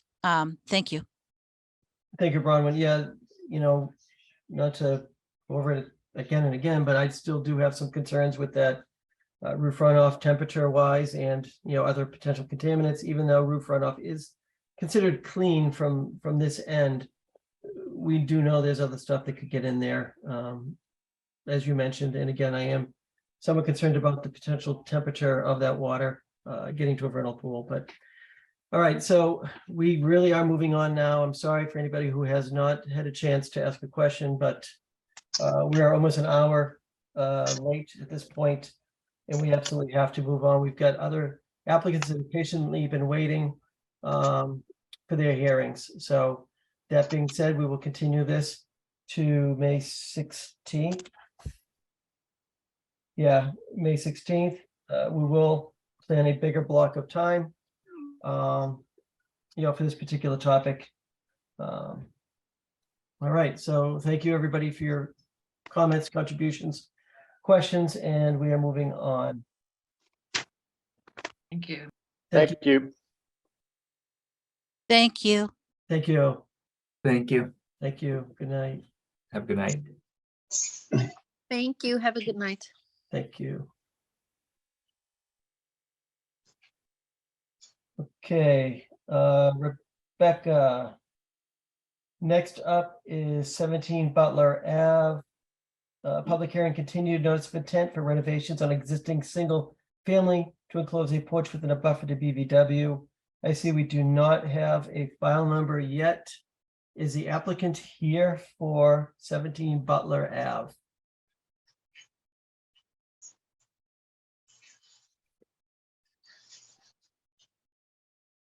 So we would not be able to close anyways without a file number. The applicant is either dropped off or is not currently here.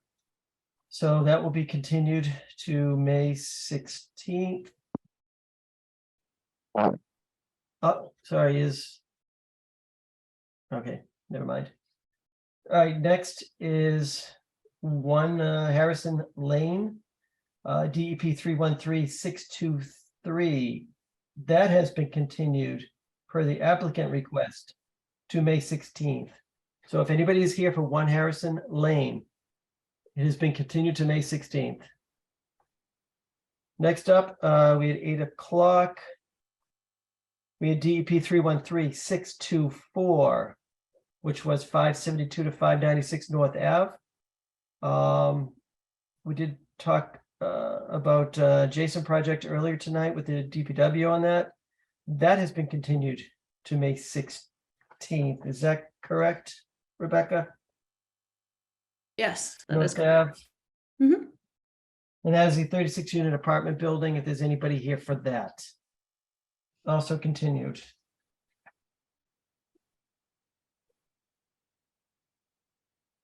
All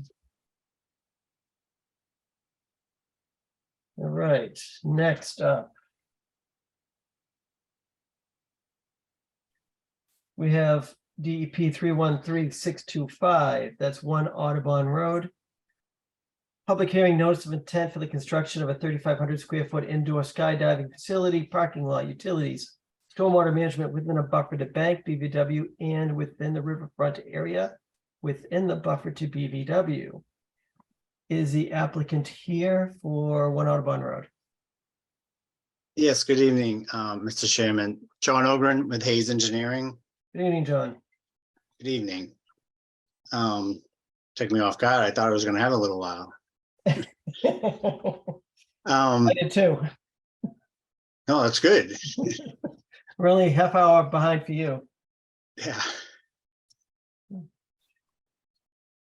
All right. Actually, only about 15 minutes behind for you.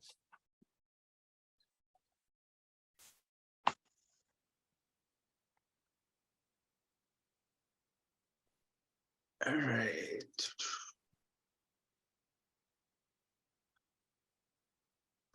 Would it be okay for me to share my screen? Please do.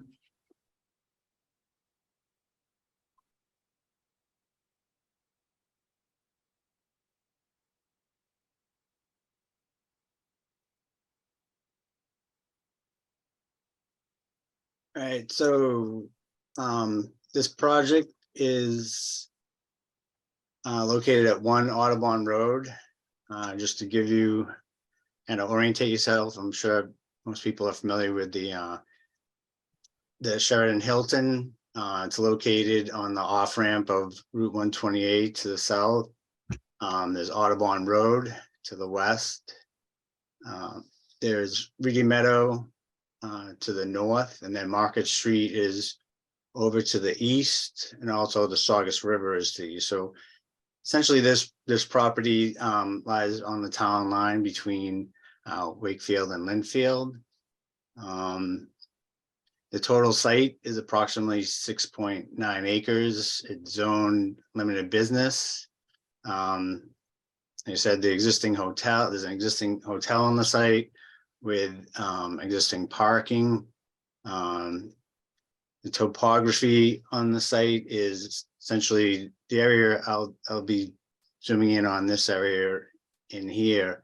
But the topography in this area is pretty much slopes away from the hotel towards the river to the east. Obviously, bordering on the river there, we have, as far as resources, we have riverfront area. We also have, I don't know if you're familiar with this, there's a dam, an existing dam in the river Yes. here. There's also boring land subject to flooding that's on the property, and that the base flood elevation is between 65 and 66 below the dam and elevation 73 above the dam. But that BLSF, or boring land subject to flooding, 100-year flood, essentially is contained within the banks of the river, and we're proposing no work in that.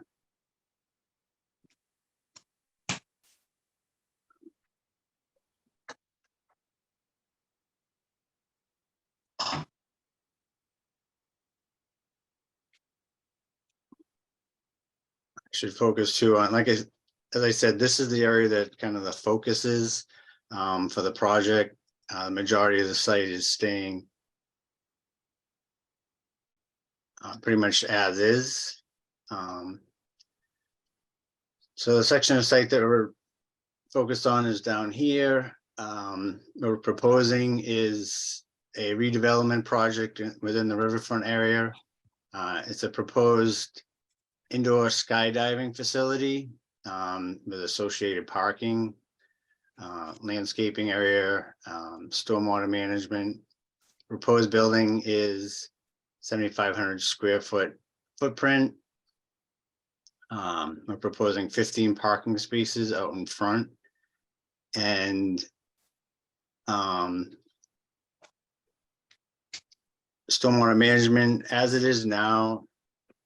As I mentioned, it kind of slopes from this parking lot, all sheds towards this area here, and then eventually go discharge into the Saugus River. There is no catch basins or any kind of drainage in this parking itself. It pretty much runs untreated towards the river.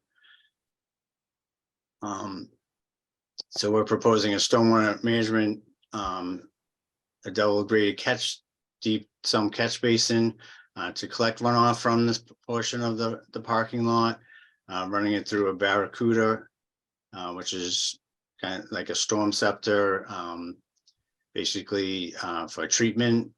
It's going into a proposed infiltration area, and then eventually it will discharge through a level spreader to basically to the rear of the building, and then eventually end up in the river itself. We are proposing some utilities that will be run, probably better to show you. This is the access road that runs from Audubon and then goes over to Market Street.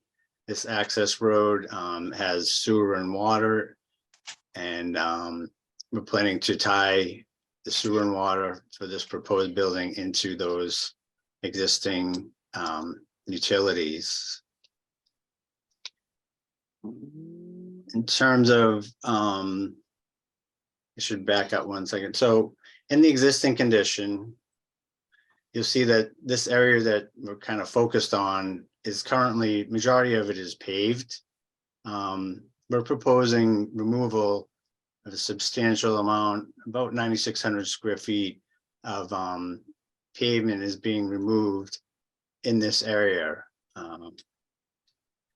So the proposed parking and building basically go in this portion, and the remainder of it will be removing this pavement. Kind of shows a little bit more here. So in terms of this being a redevelopment project, meeting stormwater management standards to the maximum extent possible. We're improving the water quality through that treatment chain. I talked about the catch basins and the barracuda and the infiltration, and we're also reducing the runoff from the site to the river through the removal of the impervious areas and infiltration basin and installing an infiltration basin. And we're increasing the groundwater recharge through that infiltration basin, and that was that removal of the impervious areas. In terms of we're proposing in this area, this redevelopment of these degraded areas is replanting with wetlands plant mix and allowing that to come back and become more natural. And that's kind of a quick overview of the project and what we're proposing.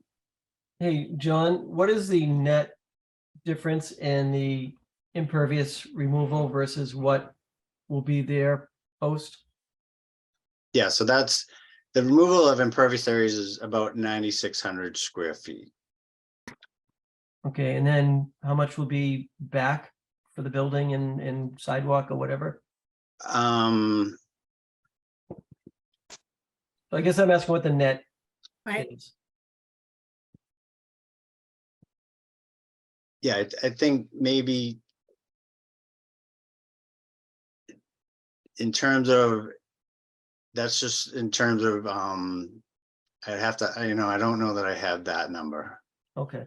I can say, sorry, I can say that the building is, the footprint of the building is roughly 3,500 square feet out. I have to do an exact check, but then there's the mechanical area, so. Yeah, the footprint is about 3,500 square feet.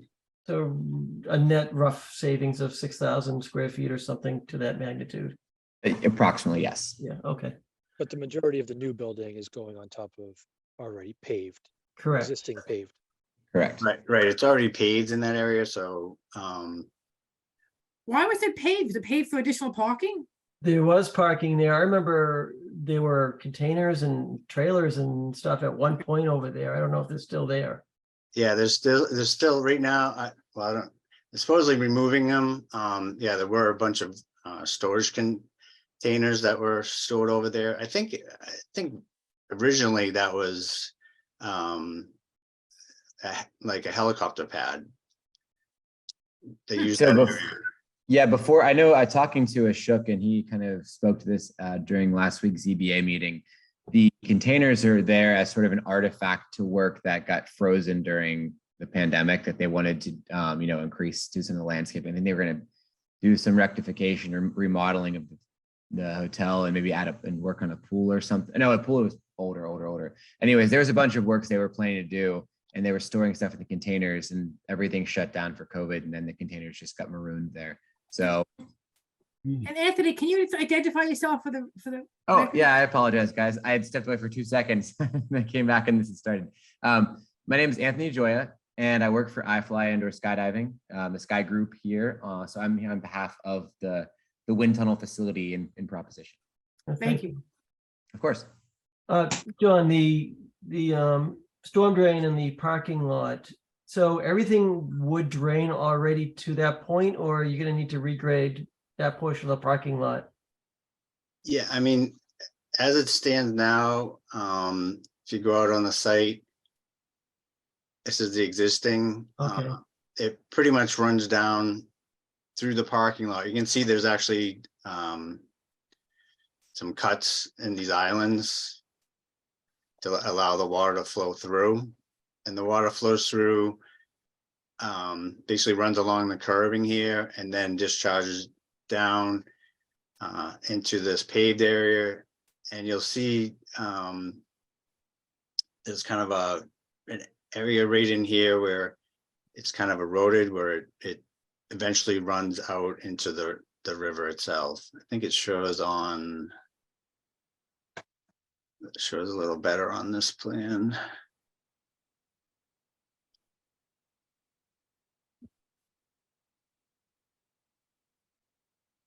Yeah, so it comes down here, and then we identified this as kind of the washout area where it eventually runs down the bank and into the river itself. Yeah, okay, yeah, with those spot grades, we can definitely see the flow. You feel that one catch basin or single size catch basin is good enough for that? For the amount of water that could be flowing over there? Yeah, we took a look at, we did a stormwater report and analyzed the water that was flowing down in this direction. That's why this is being proposed as a double graded catch basin. Oh, it is a double, okay. Has more inlet capacity. All right, makes sense. That was my concern. What are you doing with the roof runoff of the building? That would just discharge towards the rear of the property. So just gutters and downspouts and it's gonna run across, or? Yes, gutters and downspouts. Okay. I have, I don't know if you know, this isn't usually you guys don't focus too much on the building itself, but I'll just show you. It's kind of a rendering of the building, kind of looking kind of over near the ramp to 128, looking back towards the parking lot and the building, just to kind of give you an idea of what's being proposed for a building. There's no real activities outside of it. It's all contained within the building itself. Okay. Now, what are some of the mechanics that go into running a facility like this? Is there anything like on the back end that's like outputting different pollutants or anything? No, I can speak to that a little bit. So we do have like an industrial chiller that sits in the back mechanical yard that we circulate cold water through. And that cold water, it's a totally closed loop. And so there's no drainage, there's no kind of off-put or like residue output into any kind of circulation back into city water. It's just closed loop chiller, cooled water that as the air, it goes, feeds a heat exchanger. So as the air circulates, basically this flow path is like it's a big ducting circuit. It's actually 2 circuits. And as the air, we circulate the air with big fans. So it's just ambient air that moves through it. They're electric fans. So there's no off gassing, there's no creation of anything. It's just circulation. And then that air crosses over the heat exchanger vanes, and the cold water cross flows, and it just puts heat into so the only kind of thing that would be exterior to the building is, like a train chiller, which is a 180 ton unit. And again, there's no output, and other than, a low level hum. And the acoustic measurements outside the building are no more than ambient traffic noise. Thank you. Thank you. Of course.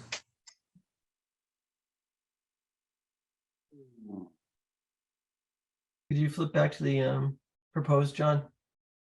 Yep. So it's doing.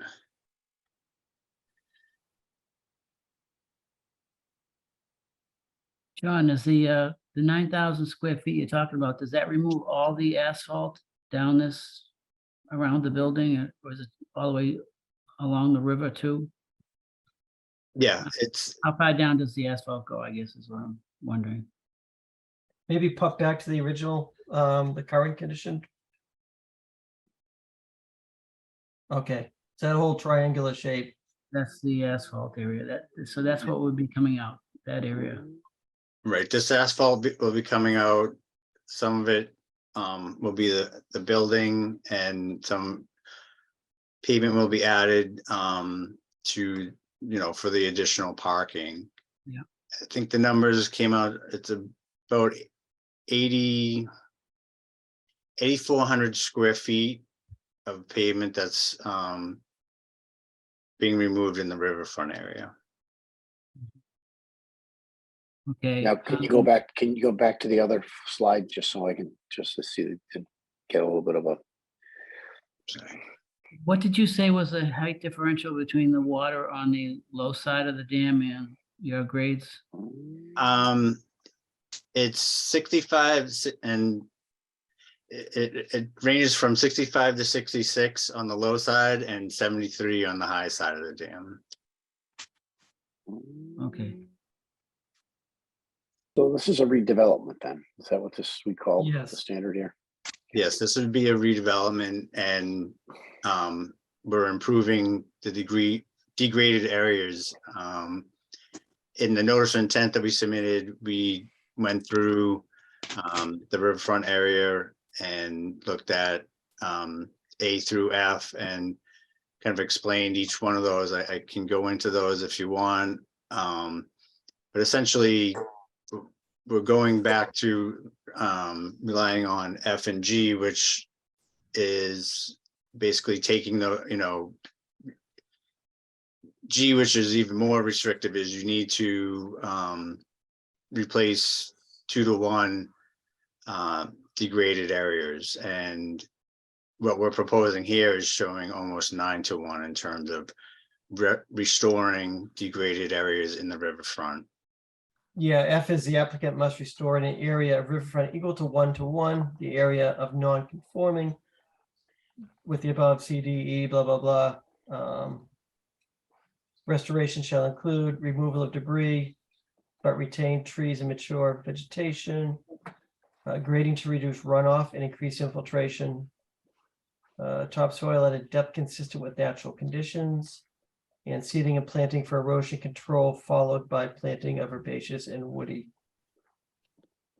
Yeah, so the reason I guess you're kicking into F and G is because, let's see, because you're still inside the riverfront area. And what else? The work isn't really further away than it already was. Right, I guess that would be why F and G are being kicked in here. Yeah, I mean, in terms of the proximity to the riverfront area,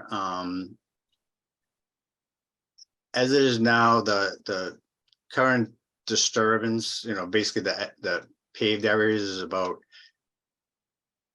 basically 5 to 6 feet from the river. What we're proposing is some of the activities are within that same 5 to 6 feet. I'm just gonna jump, Right. sorry, I'm jumping back.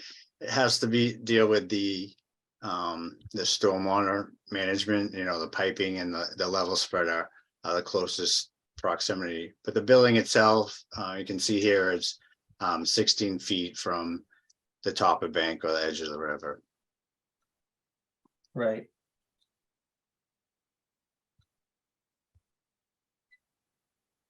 And G is when proposing mitigation, either on-site or in the same riverfront. Off-site, it must be a 2-to-1 mitigation, which you're roughly 9-to-1. Right? Right. That's where I'm saying that we're Yeah. really looking at in terms of areas that weren't degraded, were pretty minor. So maybe I should go back and explain that. So the areas that weren't, this is the 100-foot buff, the 100-foot riverfront area. The areas that weren't degraded were essentially here and in here that we're going to be disturbing. And that was around, I think, it was around 97 square feet. That obviously is now going to become degraded between the building and the parking lot. But it's over 8,000 square feet that we're taking that's degraded and making it, basically restoring it. So that's where the 9-to-1 comes from. Okay.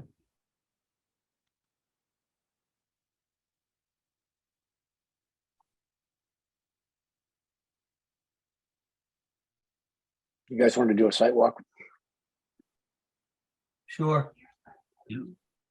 We certainly have been there before, looking at the dam and all of that before, but it would be good to get a refreshed look at it. Bob, are you here this weekend? Unknown at this point.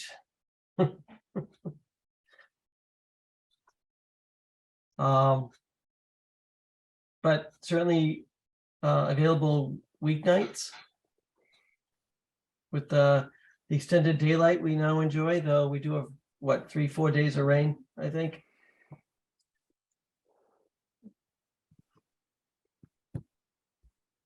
I could do any weeknight next week, if anybody wants to entertain that. I cannot do Wednesday, Thursday, or Friday of next week. Okay. Let's just take a quick look at what the weather looks like for Yeah, on the table. Monday or Tuesday.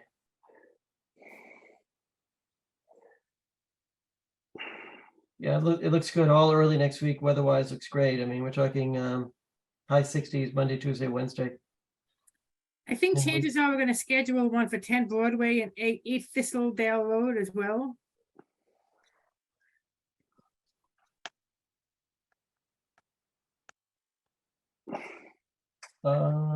Don't you think? Yeah, 10 Broadway, that's actually John next, right? That's MG Fitness, correct? Correct. Yeah, John, do you have the building located out there? on Audubon. No, we haven't staked it. I was just thinking about that. I don't know how, It's all asphalt.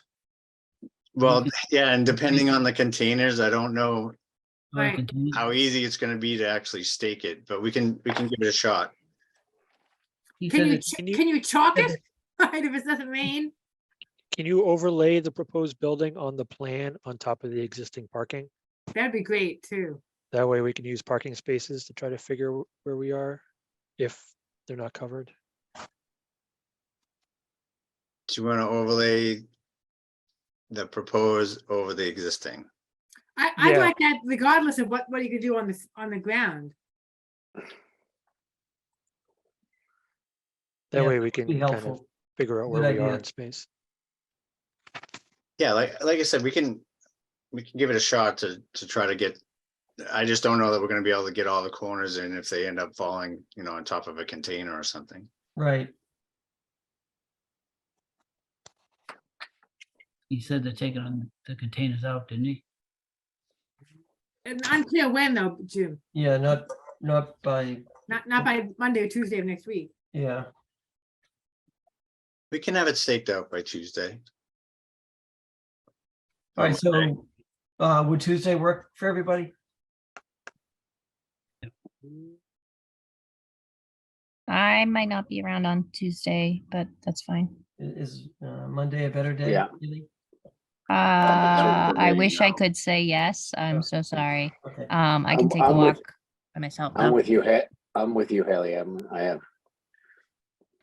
Tuesday, Peter, doesn't work for you? Yeah, those are not good days. Usually I'm working late those days.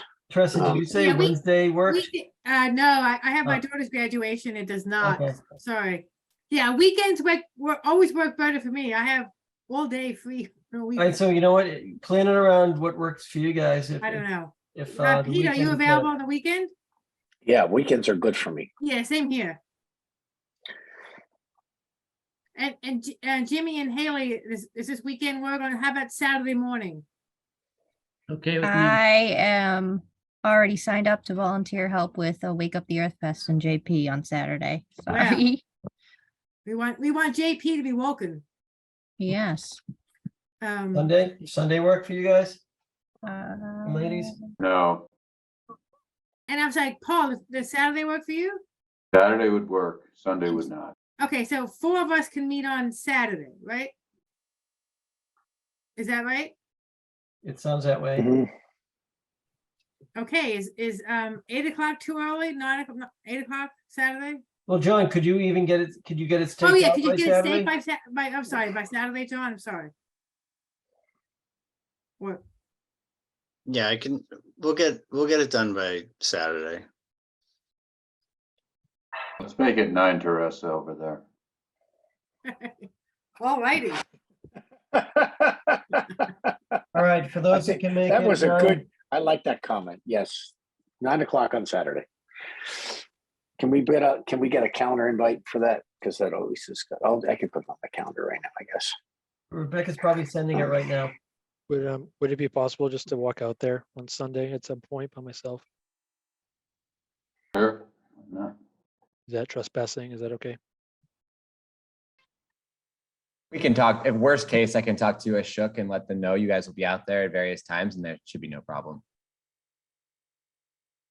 We're not very suspicious looking, really. Yeah, I'll probably just swing by on my own sometime in the next few days.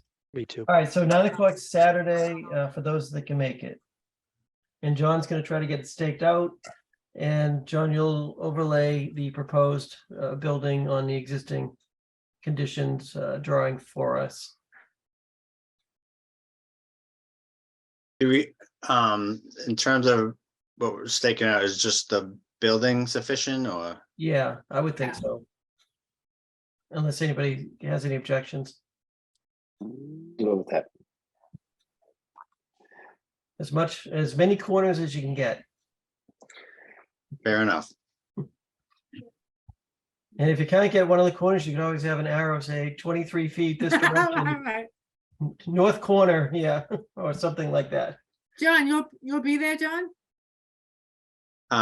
Yeah, I can plan to be there on Saturday. All right. Anything else from the commission on this? Nope. Nope. Okay. Any questions from the public on this? All right, we're moving on to our 9 o'clock hearing, DP 313-621, 10 Broadway, which Thank you all for your time. Sorry. thank you, Anthony. Thank you. Good night. Thank you. So John, you're up for 10 Broadway. Want to introduce yourself? John Ogren again, Hayes Engineering. Yeah, just give me one second. So I just on 10 Broadway, basically I'm just looking to update the commission, it's been a while since we've been here, we've been before you, and just let you know that the project has not gone away. It's still here. We have been working with the zoning board on the kind of the layout of the building and layout of parking and number of units. And I just wanted to kind of show the commission where we're at. So if I can share my screen. Yes, please. Just to refamiliar the commission, because I think it was back in January that we saw this. So this is the existing gym on Broadway and North Ave. It's essentially a building with a sea of parking and pavement. In terms of resources, there's a drainage ditch that is part of the outlet discharge for Crystal Lake. So in terms of resource areas or buffers that are on the property, we have the buffer to inland bank, this drainage ditch area, and then we have the 100-foot from the inland bank from Crystal Lake. What we had proposed was this building with parking. This building had 124 units, and I forget, it had a total of 189 spaces. I'm sorry, 144 spaces. The zoning board wanted us to look at kind of scaling down the project some and providing more parking. So through numerous meetings and subcommittee meetings, we basically came down to this design. Just as a general, what has changed, the building itself, there's been some slight modifications to it, but the biggest thing is that essentially you took about 40 feet off of this end of the building. That was one, to reduce the number of units and also to give us more space available to add additional parking. This is down from 24 units to 106 units. The parking has gone from the 144 to, I think it was 159 parking spaces. And the majority of that came from reconfiguration of this rear parking area here. We also reconfigured this parking along the side to provide some more open space. So this revised plan provides about 1,500 square feet of more open space than what was originally submitted. It also adds in this area of, within the buffer zone, about 700 square feet more landscaped area than what was originally proposed. I did, hopefully you guys received it. I did submit the landscape plan that was created for this, and there's kind of a plan schedule of plants to be basically chosen from it to be planted along this stretch. Just again, to refamiliarize yourself, there's pretty much paved pretty much right up to this top of bank in the existing condition. We're proposing pulling that back and adding some additional plantings along the edge of that bank itself. How many square feet is the site, John? The total site is, I think it's 90.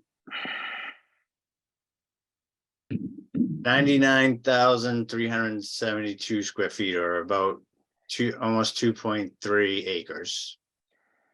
So, John, would I be unreasonable to say that this is like a 1% increase in the, I mean, the amount of pervious area that you're adding is only about a 1% of the, I mean, almost the entire site is taken up. And you would look at the two of them and then maybe there's a 1% difference, but I'm interested, I guess I'd be interested in understanding how the redevelopment, how this meets the redevelopment criteria when it looks to me like it's other than some landscaping, it looks to me like it's almost an even swap in terms of pervious area. No, I guess I was comparing, no, from the existing to the proposed, we have a reduction of about 14,000 square feet of impervious area. So that there's quite a bit of 10%. pavement has been removed from the site. Where's the pavement removed? I'm sorry, I just look at it and it looks to me like every bit of it is developed. I mean, most of the existing lot is all pavement plus building. Oh, yeah, but it goes from all pavement to all pavement, I guess is what I'm saying. And I guess I'm just trying to understand. We looked at the other project that we just said, and there was just a gigantic, a significant amount, improvement in the green space. Here, there's nothing of that. It just seems like it's minimal. That it just seems like almost an even swap.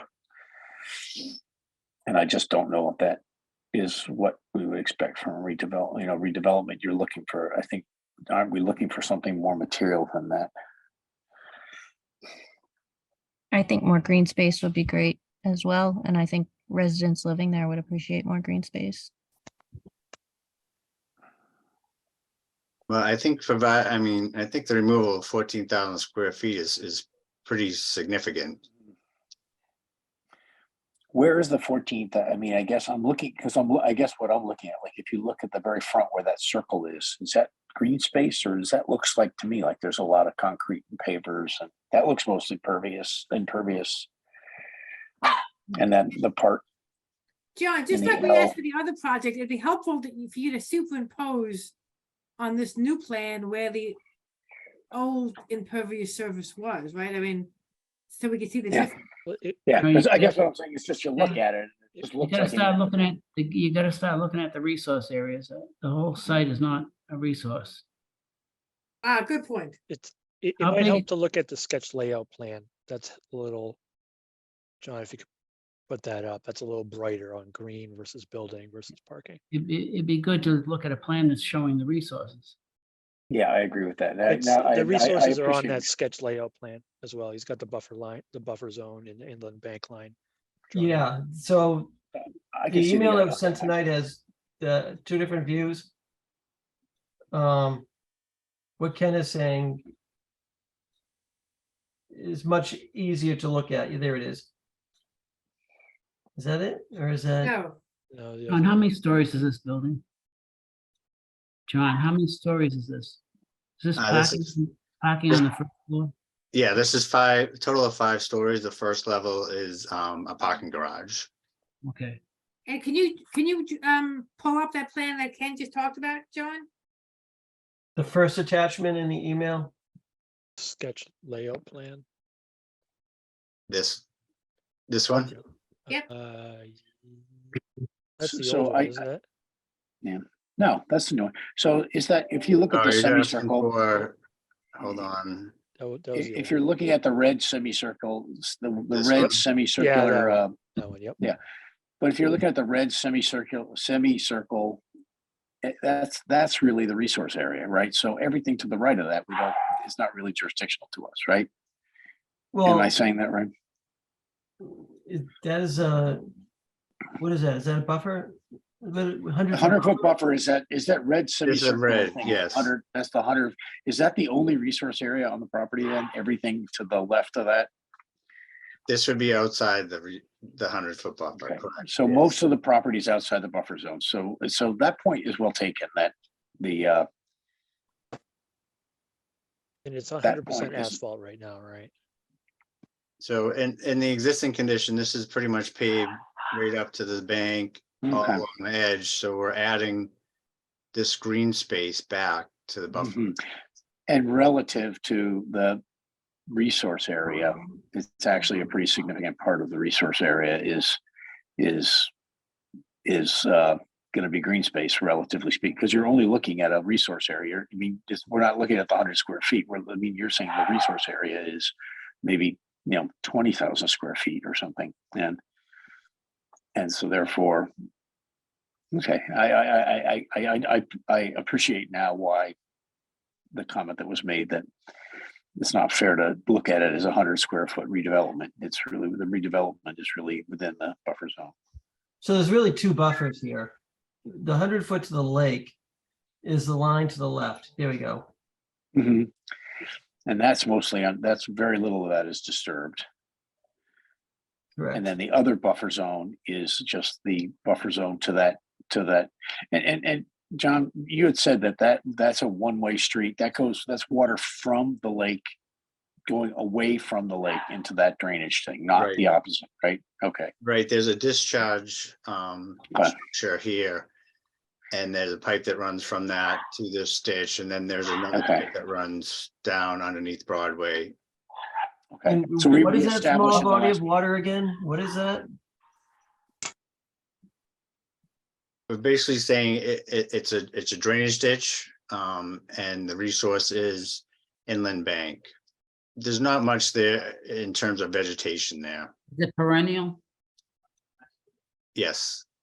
We discussed that at the previous hearing. We Yeah, can, but that was we can so long touch on ago. that if you'd like.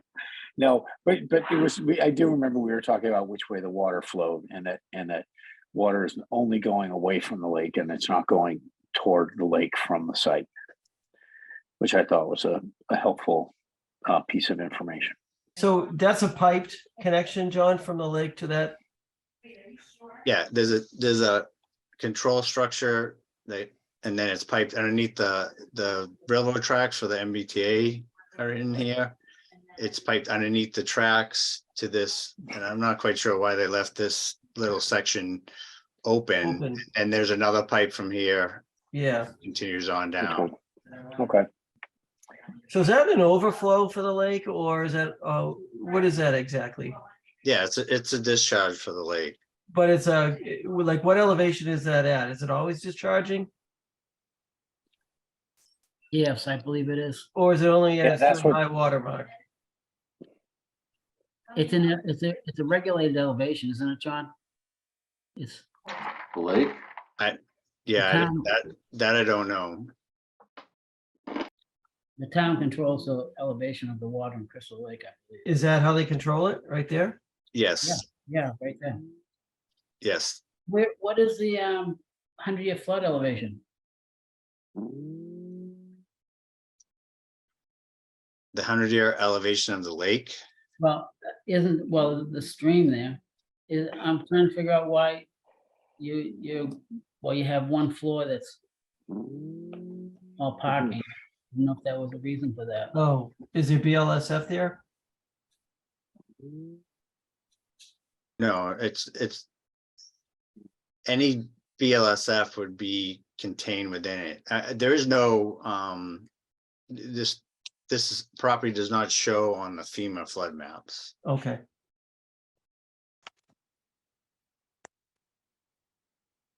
Okay.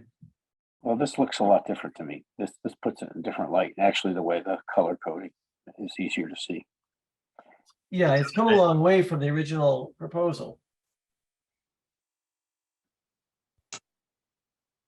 You're still in front of the ZBA, John? Yes, we're still in front of them, and as it is now, I think we're pretty far along as far as the building. There's more some masking stuff that needs to be discussed, but I think in terms of the general footprint of the building and the layout of the parking, I think we're pretty much there. We're at the stage now where we need to revise our utilities and stormwater management you know, to model this new design. What are you planning to do with the roof runoff? The roof runoff will just connect into the proposed drainage system, and it actually, this water connects into, there's a drain manhole just off of Broadway Street that's existing that we're going to be tying into. Where does the where does all the parking runoff go now? Right into those storm drains? Yeah, Right that's, through the- yeah, that's where it this kind of shows there's not a lot of drainage, and that's one of the things that, you know, we're improving, is that there's no real treatment of the runoff at all. So just as far as, it's kind of a high point, the high point is right about almost to the front of the building here. So this all discharges this way towards the rear of the building. The rest of it discharges to the front of the building, and then there's a catch basin here. There's another catch basin here out front, and then that connects over to this. This is where that drain manhole is that I was stating that we were going to be tying into, and that, so this drainage here now ties into that drain manhole. In the rear of it, it discharges back. There's actually a dry well, which I don't know how effective it is, because it is basically full of dirt, and I don't know if there's any kind of discharge to that. Looks like potentially some of the roof drain is tied into that too. Essentially, it puddles back here, and eventually overflows and goes towards this drainage ditch. Where is the pipe coming off that edge of water ditch that goes under Broadway? I'm having a hard time seeing the pipe.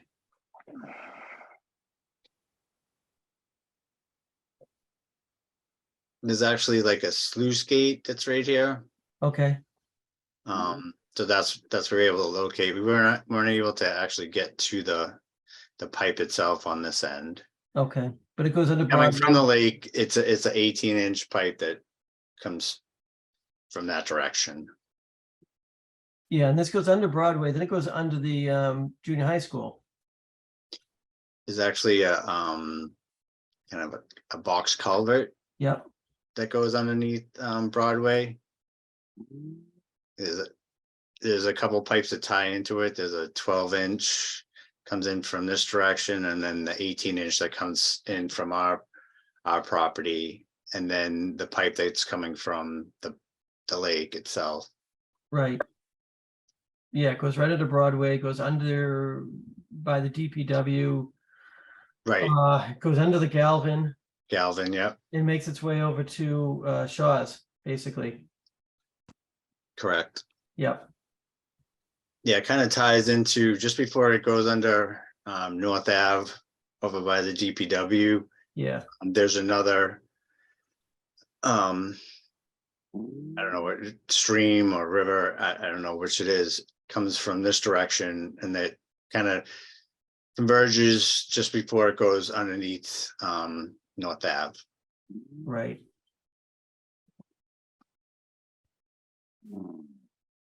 So where are you right now with the ZBA? I think we have one more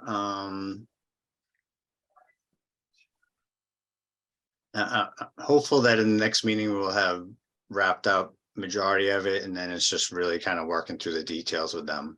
Okay. All right, so going back to the control structure off the lake, so I guess I'm not clear. Are they using that to regulate the elevation of the lake, or is it always flowing? It's always flowing, but they do regulate it with that gate. John, you just said it was riverfront, right? I don't know that it flows all the time. Well, I thought you just said now it was riverfront. No, it's not riverfront area. Well, I've never seen it not running. Did you know where the drainage area is and all the other criteria for that? Yeah, we did, we took a look at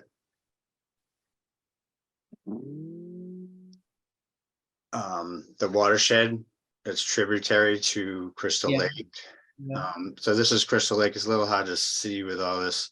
And our site is down over here. Yeah. So the criteria is a half acre, half square mile criteria, which obviously we exceed that. So looking at this area that's tributary to Crystal Lake, it's 0.87 square miles. But there's also another criteria. So we're under the 1 square mile, but we also have to take a look at the percentage of stratified drift that's in that contributing drainage area. Okay. And that's what this orange areas are. And if you can look over here at this table, it shows that kind of that orange is the glacial stratified deposits. Okay. So if you take those areas, that's only about 0.49 square miles. So that's only 56% of the watershed. And I believe it has to be 75 or 80 now. So the drainage area you're saying is 0.5 square miles, right? It's over the 0.5 square miles. You have, your drainage area is bigger than the 0.5 square miles. Correct, but it's Okay. under the But it's under the 1 square mile. There's 2 criteria. If you're under the half square mile, it's not considered to be a river. If you're over the half square mile, but under the 1 square mile, then you have to look at what percentage is stratified drift of that contributory watershed area.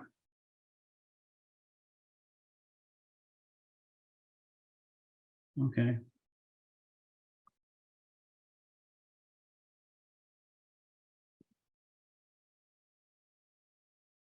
Yeah, it's if 75% or more is stratified drift, then it would be perennial.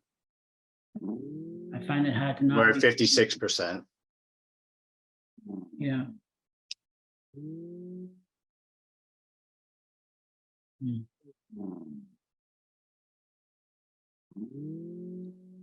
Okay, well, All right, any other questions regarding this for tonight? No. John, is your plan to come back to us once you're clear with the ZBA?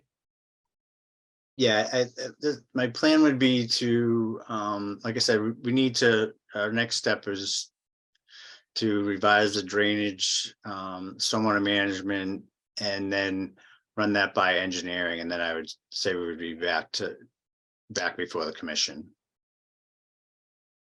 Do you have a like snow storage and snow removal plan and all that already prepared? We have not prepared any snow storage, no. Okay. That's something we can do.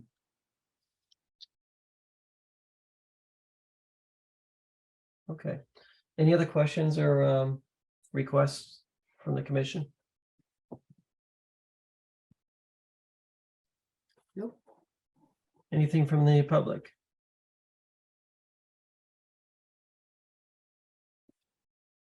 All right. All right. Thank you, John. And we some of us will be out there Saturday for One Audubon. And we'll put you on for next meeting, May 16th, at least for Audubon. Do you need to be put on for Broadway at this point for May 16th? Probably not. Thinking? Probably not. Okay. Probably the meeting after that. Okay. All right, thank you, John. So I just want to clarify, is the commission planning on going to 10 Broadway on Saturday? Or you're just doing Audubon? It wouldn't hurt to go over there, and you can see the gate yourself. And see how it's regulated. Sure, why not? If you're interested in it. Sounds like you're being invited to 10 Broadway, John. After one Audubon. Yeah, we'll go there right after one Audubon, John, all right? Yeah, I don't know that we'll necessarily stake anything out there. Yeah, I mean, it's active parking right now, so it would be probably a little difficult. Still being used, right? MG is still open, I believe. I think it probably would be more just to look at the drainage ditch and see what the existing conditions are out there. That would make sense. Well, you'll have 4 of us there, John. All right, so whatever time that ends up, 9:30, whatever, 9:30, 9:45 or so. Right, well, Call it 9:30, I guess.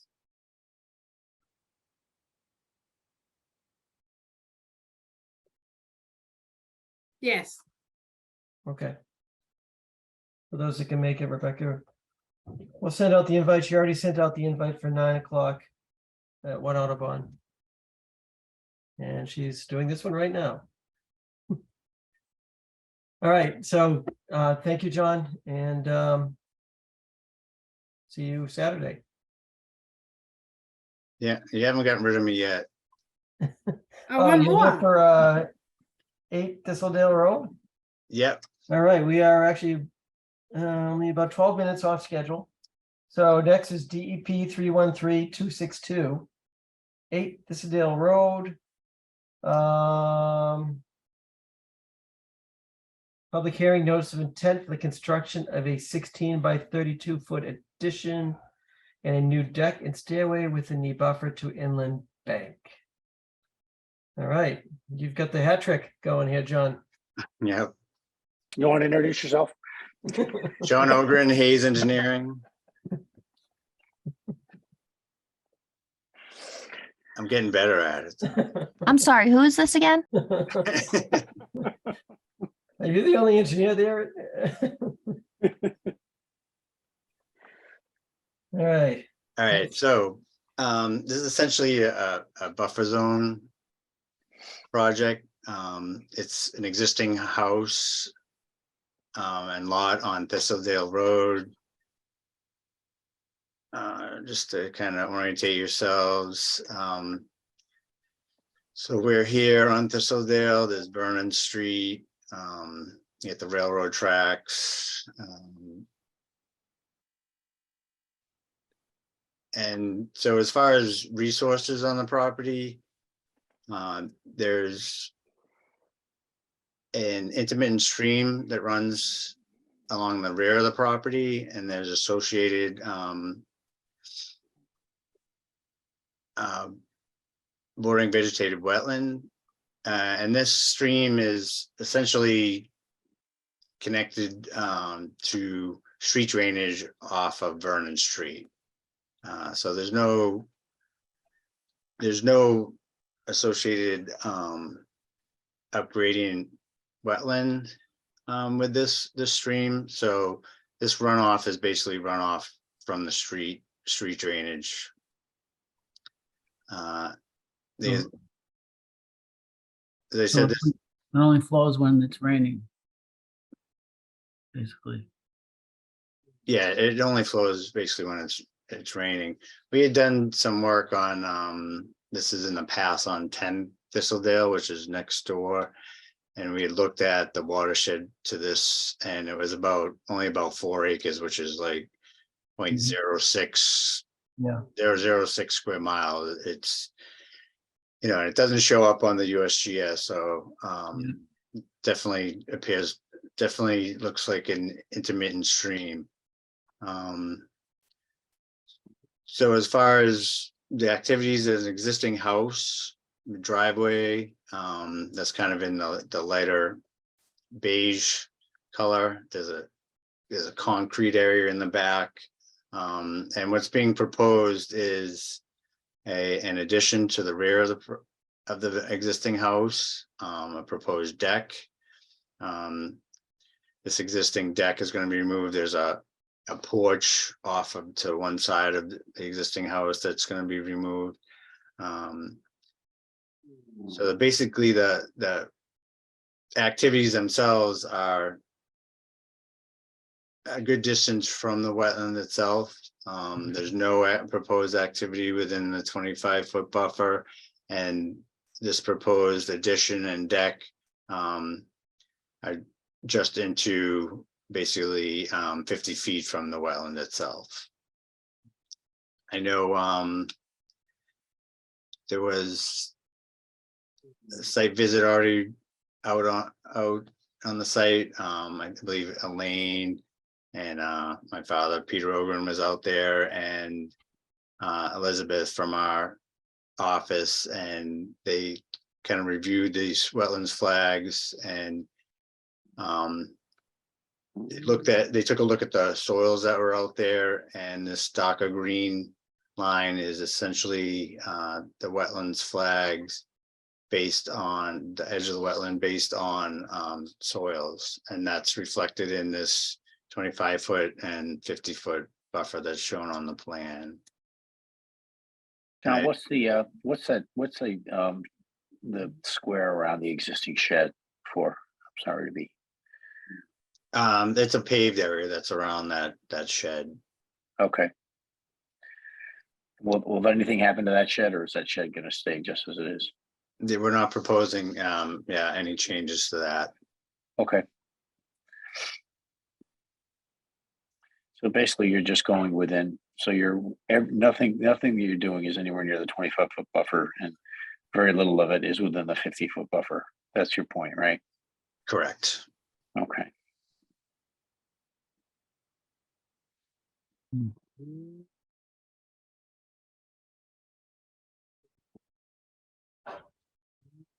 So there's a very gentle slope. I can see Yeah. 67 at the rear of the house is 66 to 65. And the wetland flags around 64. Yeah, it goes from, it's about 60, call it like 65, 66 at this end, and it goes down to about 64 at the low side. Okay. No tree removal proposed? Nope. No, you can see the existing trees we've shown on here that we're not proposing to do anything with the trees. We show that, this is the existing kind of edge of lawn.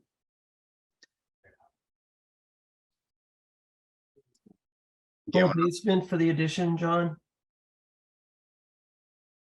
I'm sorry, what? Is it gonna be a full basement for the addition? That I do not. Yeah, this is the owner, CJ Liu. Yeah, good evening. there will be a full basement, yes. Okay.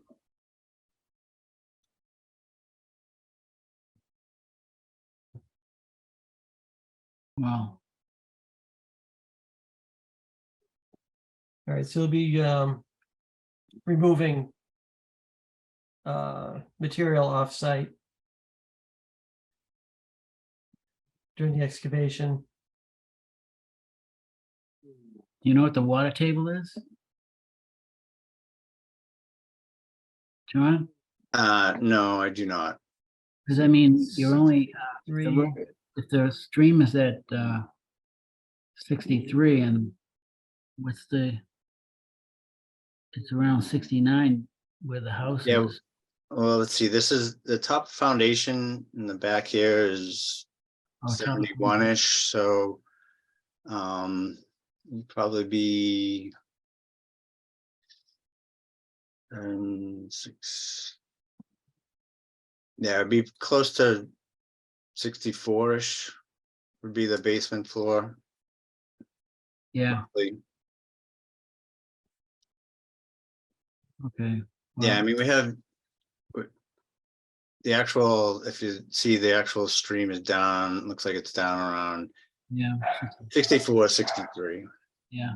And the existing foundation, the existing basement floor elevation is at what?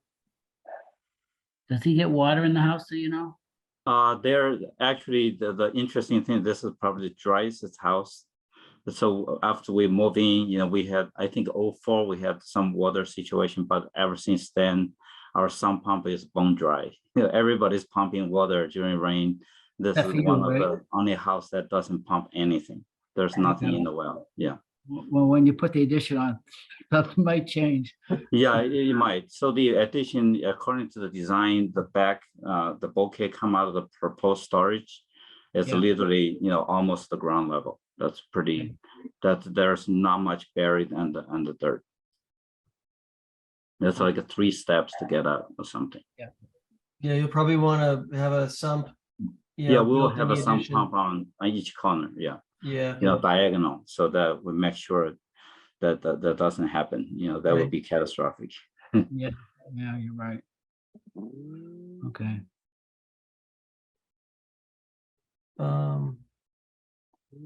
So are you taking out these concrete areas where it says existing deck to be removed? Yes, yeah, the concrete Concrete. area, and also there's a little gray circle on the right, to the right side next to the deck. That's also a little pavement. I think was Where it says EP here on the drawing, it says EP, it's a grayish line, is that stuff? is yeah, that- the gray area, yeah, I don't know what that one, the big gray line, is probably the lawn, edge of the lawn. And so it's paved in the middle and lawn to the outside. Yeah, so those are the what do you call the regular pavement on the street, and then so is that little EP thing on the top right. Yeah, That's so a there, driveway, right? That's a That's your driveway. driveway? Yes. Oh, that's Yeah. existing pavement, that's what that stands Right, for. that's your Yeah. driveway. Mm-hmm. Okay. Yeah, that little thing used to be a clothes hanger thing there, and I never actually removed that. So that that one I don't know what to do with. Probably just make the payment longer for a longer driveway to cover So, that. but that's all coming out now with the addition, is that correct? The concrete is coming out, but I'm not sure about that little square on the right, because that could also be the driveway after it's all said and done. So where it says existing porch to be removed, that could wind up being driveway. Is that what you're saying? No, the driveway will be repaved, so that will be a bigger driveway after you remove that little porch so on the you right just- side. Yeah, Okay, so you're gonna go the whole thing. yeah, we're gonna, probably, I don't know what at this point, but there will be a bigger driveway, probably Yeah. all the way to the deck. Yeah. Okay. So yeah. So if that's the existing driveway, then you've got some grading to do in the front. too. Shouldn't the driveway, shouldn't that be shown on this plan? No? What? The driveway is not in the design. We haven't honestly decided what to do. Once we remove the side porch, we may put some, flower garden next to the house, and then the driveway. But if kinda you do make equal. a driveway, isn't another filing required? Because it's within the buffer zone, no? It's in the buffer zone, but it's, Driveway? no, it's driveway. Which buffer zone are you referring to? It's within 100 feet of the wetlands. Yeah, well, you can Yeah. see, she's got the 100-foot buffer zone line on the drawing. Yeah. So he'd be So basically- potentially replacing the porch and the deck with pavement. extended, yeah. Yeah, with the pavement and some garden on the Yeah. around the house. Yeah. But, so you can't do that unless you come back to show us. No, he can do it on this thing, he's doing it now with this filing. He said he's not doing it now. What? Not he- including on this filing. What? Yeah, because of this filing, I don't know about the pay. This is mostly about the house, the redesign. I did not ask the architect to do the driveway design. Okay, well, what you should do is put all the work that you want to do on this file so that you only have to go through this once. And you could decide not to do it. You can decide not to do it, yeah, so that's fine, but you at least show it on the plans so that you can do it. Otherwise, you have to come back to us if you want to do it. Yeah. If it's not shown on this filing, you'd have to come back to us to show. To your point, you better budget for more and then do less than the opposite. Well, we can assume that the existing deck to be removed and the existing porch to be removed will be replaced with pavement going to the house. Yes, yeah, That's a fair assumption. But that's Yeah. not, that's not shown. That's not part of the Right. filing, Bob. Right, I get that, but we can make that note, or John can add a note. Okay. Yeah. Because Well, we all understand that. John can add that note. My point was that there was gonna have to be some grading because you can see on the front of the house, he's got steps. I think it's steps, actually. Oh, yeah, it says steps. Going up to the porch, so that's coming out. It's minor anyways. mhm, yeah. Those would just be replaced by a covered front entrance. And then we remove all the things on the right. Mhm. Yeah, the beige is being removed. Everything's Yes. beige. Yeah. Mhm. Okay. Yeah, this is to be removed. This is to be removed. Concrete walk, bulkhead to be removed in the rear. There's a proposed addition off the back, proposed deck, Yeah. proposed reworking the entranceway in Yeah. the front. I agree that the driveway is not totally clear. I mean, if we can agree at this point that the driveway not to go any, not to be extended further than the rear of the existing house. Because I was just thinking about putting a driveway close to the stairs to go out. That's the rear entrance. Oh, okay, so So carrying it down to. Yeah, you carry down your to stuff upstairs. these- Yeah, yeah, that's stairs. Yeah. That makes sense. all right. Mhm. Yeah. So John, you can make that note or update the drawing. Yep. That pad in back that's behind the stairs that says existing pavement, right at the 20.8 foot. What is that? Just a patio? Yeah, that's a area? little pavement there. As I mentioned earlier, it's like somebody put a close Oh, hanger clothesline. thing. Yeah, Yep. clothesline there. Okay. And that has always been there, Okay. and we haven't touched that. Okay. That's the same thing as the shed in the back. That's Right. a bigger area that probably ran a longer coastline between the two places many years ago. Wow. Yeah. Do you want to look at this or what?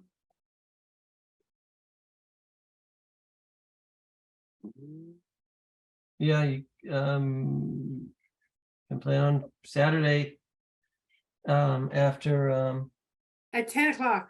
yeah. So we make sure John's whole morning is packed. John has a busy morning. And can I make a request that people show up on time at 9 o'clock, please? Oh, man. That's gonna be breakfast served. Right, there you go. If you're late, you don't get any. That's Yeah. right. I'm not gonna name names. Yeah. John, you proposing anything for the roof runoff, for the addition or anything else? No, we're not proposing any kind of infiltration for this. It's pretty small addition. Pretty And flat. a lot of the areas are, it's already concrete, and I feel like on this one too, there's where we're at the 50 foot buffer zone, that there's a pretty good path or length for the runoff to run across the lawn area before it gets to the stream or the wetlands. So you'll direct it away from the driveway and away from the foundation with the roof. I don't know which way the gables are You going. mean as far as the roof itself? This roof is it's a hip roof. Okay. Hey, John, I just saw something, John. Are you listening?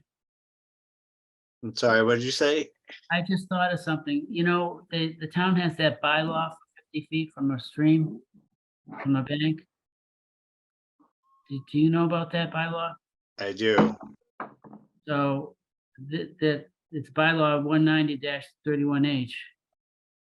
Is that something, that's something you're gonna have to deal with? You'd be correct. I'll have to take a look at that because it's, it would be very close. That proposed storage area is right there. Yeah, because this is the 50-foot from the wetlands. The bank would be further there, but it will be very close. That's a good point. Thank you.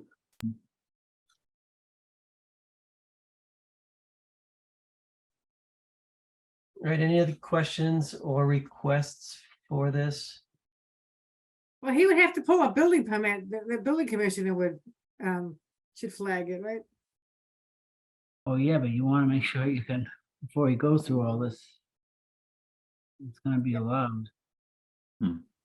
I think, you know, the proposed storage might have to go. And probably, I don't know about the deck. Do they, I don't know, John, do you have any, you done this much with with this bylaw? I don't recall doing any for a deck.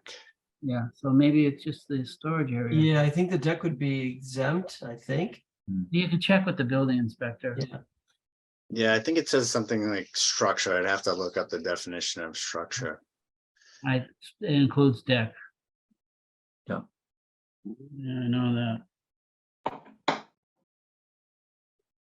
Yeah, I talked to a contractor and they said, you know, it's the deck is not part of it, but again, I'm not the expert. Yeah. Yeah, we actually made the proposed storage a little bit shorter than the original design, just thinking about the conservation reasons. Yeah. So that's just replace the bulkhead so that you can walk out during snow rather than being covered by snow, you can't get out. So that was the only reason we had that.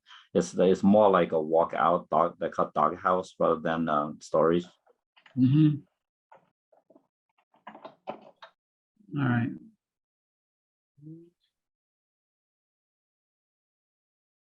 All right, any other questions or requests for this? And if Rebecca will not, send another invitation out. It's right for. yep, Rebecca's on it. Is that what I hear? Yeah, I just want to check, do you guys need me to be there or John will just represent? John is fine. Oh, okay, Yeah. because I might not be home at the time. Yeah, Okay. not a problem. John Okay. loves doing this. I live for it. What else am I gonna do on the weekends? I can't believe you guys are working through the night for this. That's amazing. So appreciate that. Thank you. Nights, Thank you, thank you. weekends. Yeah. I mean, I said, it's like in the evening. Are you serious? That's for the town, work in the evening. That's amazing. Well, we're volunteers, so we have Yeah, we have our day jobs. I know. Yeah. So that's what I heard. Yeah. Thank you. Yeah. All right, so 10 o'clock, Rebecca has sent out the invite for Broadway, and next coming out is the Thistledale invite. So those that can make it, this will be stop number 3 on Saturday. And is there anything, John, that we want John to take off the corners of the addition? That would be helpful, right? John, can you do that by Saturday? Only 2 steps. You want to just stake out the corners of the addition? Yeah. And the deck, maybe? Yeah, that would be good too. Sure. Yeah. Oh, what do you mean? I'm sorry, just Oh, just put markers. okay. Oh, yeah, wooden marker. Oh, where stack. the corners Okay. would be. Yeah. We'll Okay. just put some stakes in the ground. Okay. Yeah. Okay. Yeah, we already have the proposed structure stack. They were all already put there. Okay. Yeah. And that's before Elaine came over. Yeah. Okay. All right, great. Yeah. So John will Excellent. make some changes to the grade line, right? To reflect the new driveway, whatever. Because that's a part we haven't, I did not ask the architect to design. Right. No. So we understand that the driveway would potentially go back to the deck stairs and Mhm. to the house where the existing deck and the existing porch are. Yeah, Well, we're all understanding what that looks like, and John can, make a note on the drawing or show it on the drawing, the Okay. full extent of the driveway. Mhm. All right, anything else regarding this? All right, so the on the in the back, the driveway goes all the way to where the deck ends, the existing deck ends, right? Or yes. is that gonna be equal with the deck, with the new deck edges? Well, It's a few. it could probably be a either. couple It could feet. go to the corner of the new deck Yeah, or, that would be look nicer, right? So yeah, that to you, square it off. yeah, just square that out. That would be great. Yeah. That would make sense. Yeah. You don't want it to be zigzag. That look weird. Right. All righty. All right. Okay, anything thank you else? guys so much. You're welcome. Yeah, Good night. have a good All night. right. Yeah. Thank you. Yeah, bye-bye. All right, Tex Preston. were there any questions from the public on this one, by the way? I'm the only public, right? Yeah, I think we've lost everyone since. There is somebody else. Okay. still Oh, here, there's but I- somebody else. Okay. There is one other person here, but I think I know what they're here for the next Okay. item. Okay. All Yeah, right, thank you. Yeah, bye-bye. Bye-bye. Thank you. Have a good night. You too, John. Good night. All right, so the last item I see is tree removal for 6 Preston. Is that correct, Rebecca? Okay. Request to remove 2 trees at 6 Preston Street. And I know there was an email that came out today.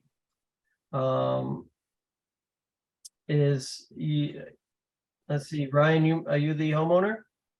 No, I'm actually here for a different reason. I'm here on behalf of the DPW to ask something about the water main project on Vernon Street.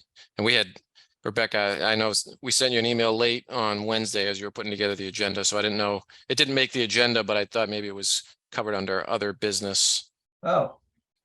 Okay, so I don't see So- anything here Oh, wait, for. is this the Preston. stockpiling? Yes, the pipe, stockpiling the pipe. That's That's right. correct. Yep, I think that might have slipped through. Do you want me to, I can email you guys real quick the plan that he sent me, but why don't you guys do 6 Preston first? All right, sure. There isn't anybody here for 6 Preston, but Ken, can you call up whatever we have for that picture wise? I think there's a couple pictures. So it says request to remove 2 trees. Just submitted from the lane for 1 tree. Can you see it? Yeah. Well, actually, we have Elaine here. Elaine, want to tell us about this? Yeah, so I got the request. And my understanding was that it was 1 tree, which is the tree I photographed here. Okay. It is about 83 feet from the nearest wetland area. And as I looked at it, it was very early in the season, but I thought I saw buds up in the crown. I asked the property owner to have his arborist send the commission an email giving them a letter, giving you all an idea of the health of the tree.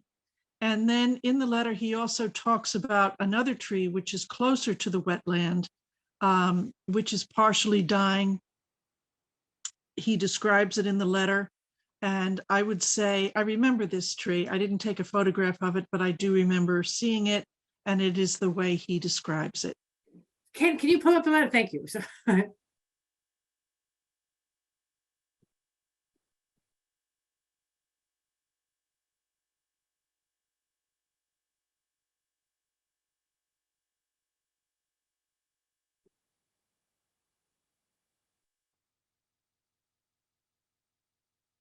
So is the walnut tree the one closest to the wetlands, Elaine? No, the walnut tree is the one that's 83 feet. Okay, that's the one farther away that you think is alive. Yes, I do believe it is alive, and I think the letter corroborates that. Yeah, but it's in fair to poor condition. And declining, aren't we all really?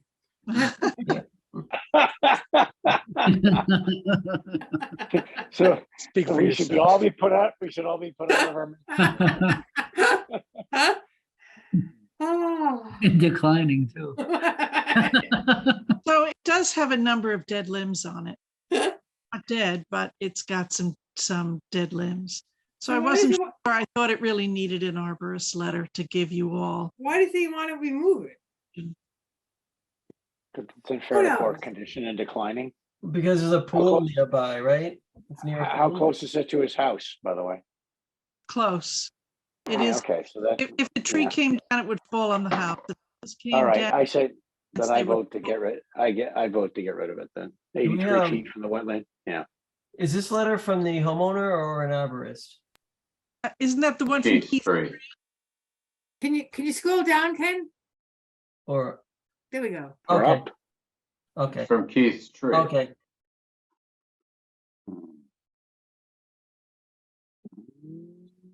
All right. Okay, could you go to Google Maps real quick on this one? 6 Preston.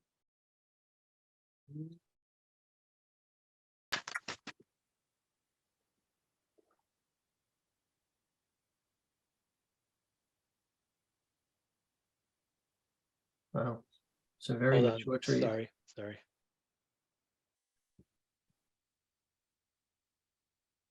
I don't know which one it is. Yeah, it must Yeah, be- but there's other trees in there that'll have a chance to fill out, which is a good thing. There's a big willow back there too. Huge weeping Mhm. willow. Is this the house line? Yeah, that looks like the house. Look at the And where's size the, of, tre- where are the trees? I mean, yeah, where's the look at the back? size of that willow in the Trees are back. in the back. I don't remember willows. You see it though? And right over the roof and back? Looks like a willow. It's on the other I side, do no? see it. I do see it, but I wasn't focused on that tree. Yeah. Ken, can you go back to the aerial?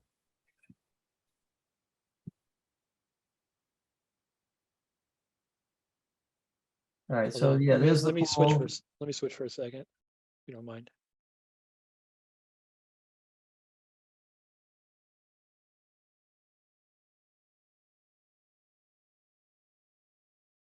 Yeah, it's better.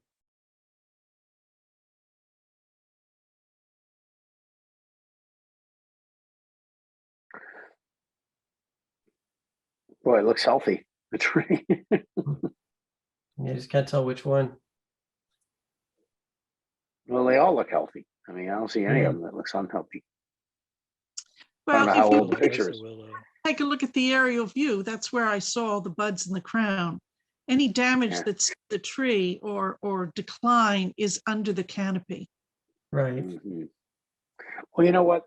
If they say it's unfair to poor and it's near his house, and I do think when you have all these other trees that will fill in, but I think that, I mean, it's funny as all the other people cut down all their trees, and then this guy's got all his trees and wants to remove one that's sick, and I think we should. I think it's appropriate to cut them both down.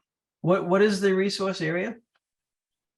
It's 83 feet from the wetland, which is what, the back? Yeah, it's in the back corner. Okay.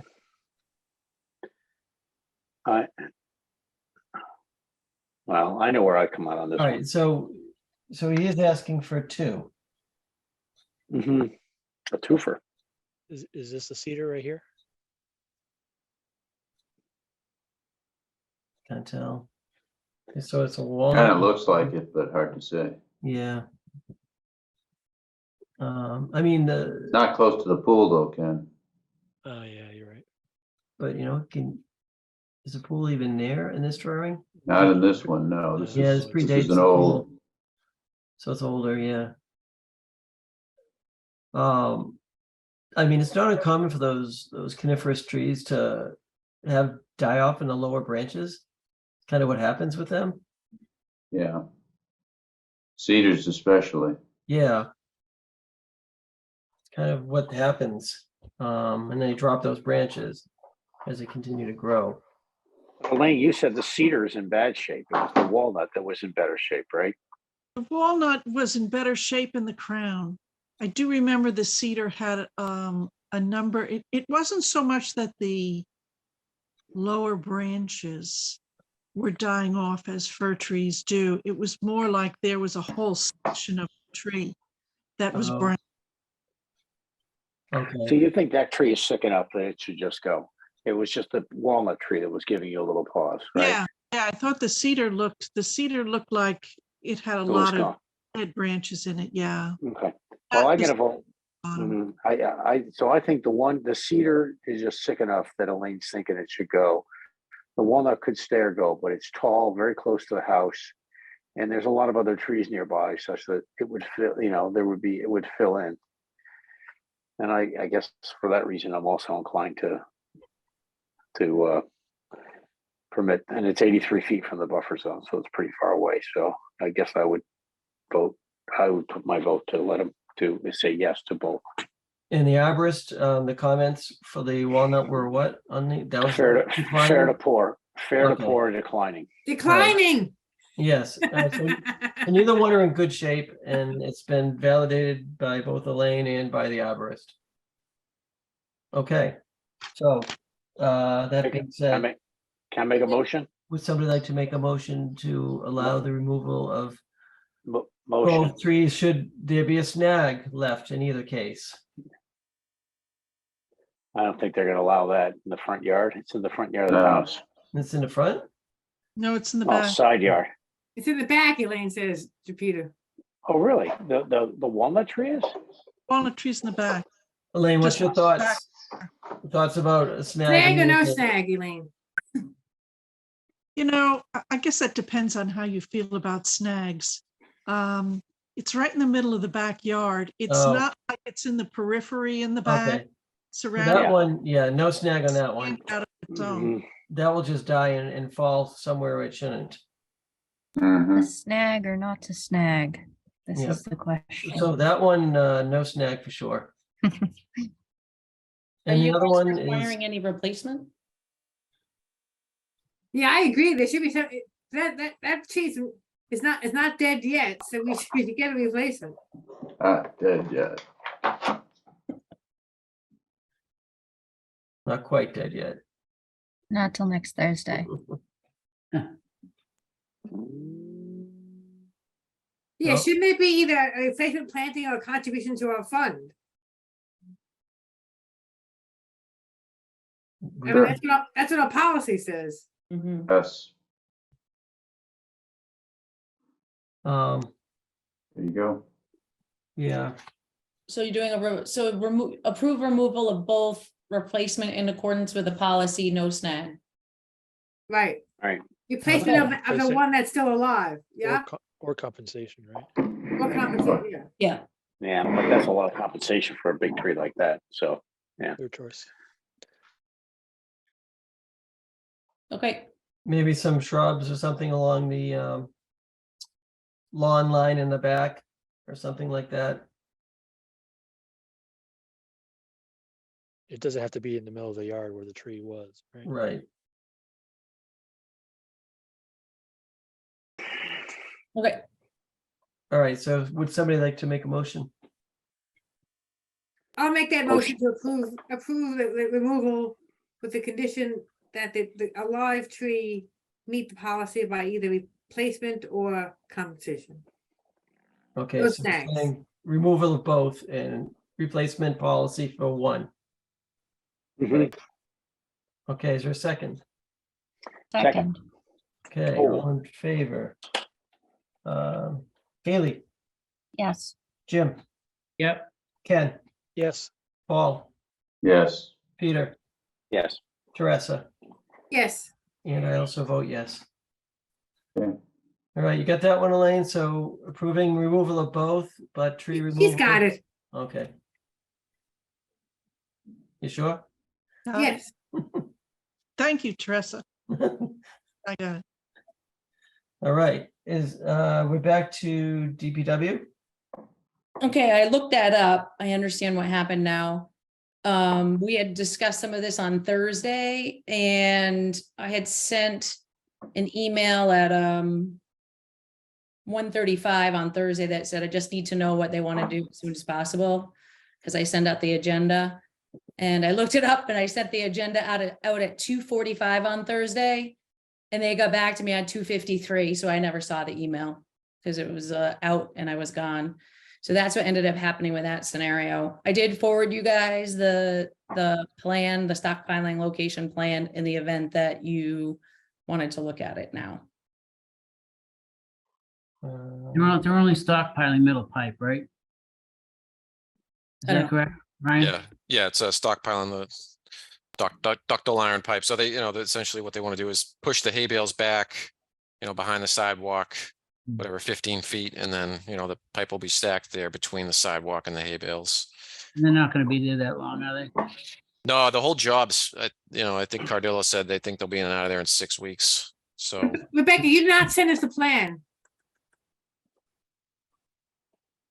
So I think I just forwarded you the email. Right. And it's, if you go down, if you scroll through, there's a picture. Oh, picture, okay. Yeah, oh, sorry, picture. Oh, picture, okay, sorry. That is the plan. I got you. And it's embedded in the email. Yep, I see it, yeah. Okay, I'll just say the reason why I didn't administratively approve something like this is because there was the condition that there should be no stockpiling. And because of that conflict, I decided it wasn't for me to decide. So that's why you guys have this. Sometimes I just do this administratively, but in addition, there was a requirement for a dewatering plan that was sent to me somewhere.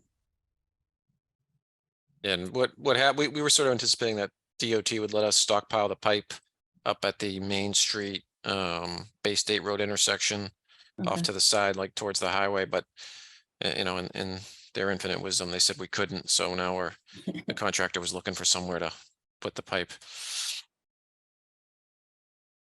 And I So think it's just just town pipe? property, right? It's town property, yeah. Yeah, that's what I thought. And it's just pipe. Just pipe, yeah, no granular or, gravel or anything. I think they found a dead end cul-de-sac in Linfield to stockpile that stuff. And I'm sorry, could you give me the exact location for the minutes? It is the intersection of Vernon Street and Indian Road. I think it's Indian Road or Indian Lane. There's Okay, a thank- town-owned parcel right on that corner, Sabina's email says it's Indian Street. Indian Street.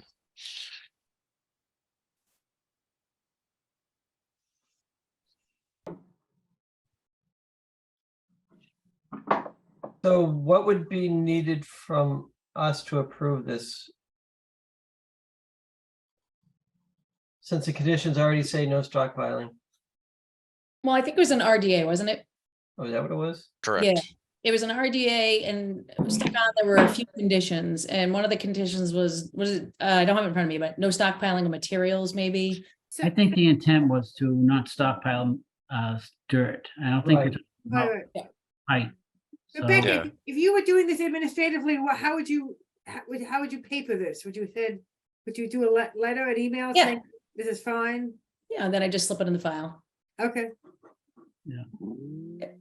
All right, so somebody like to make a motion to approve this?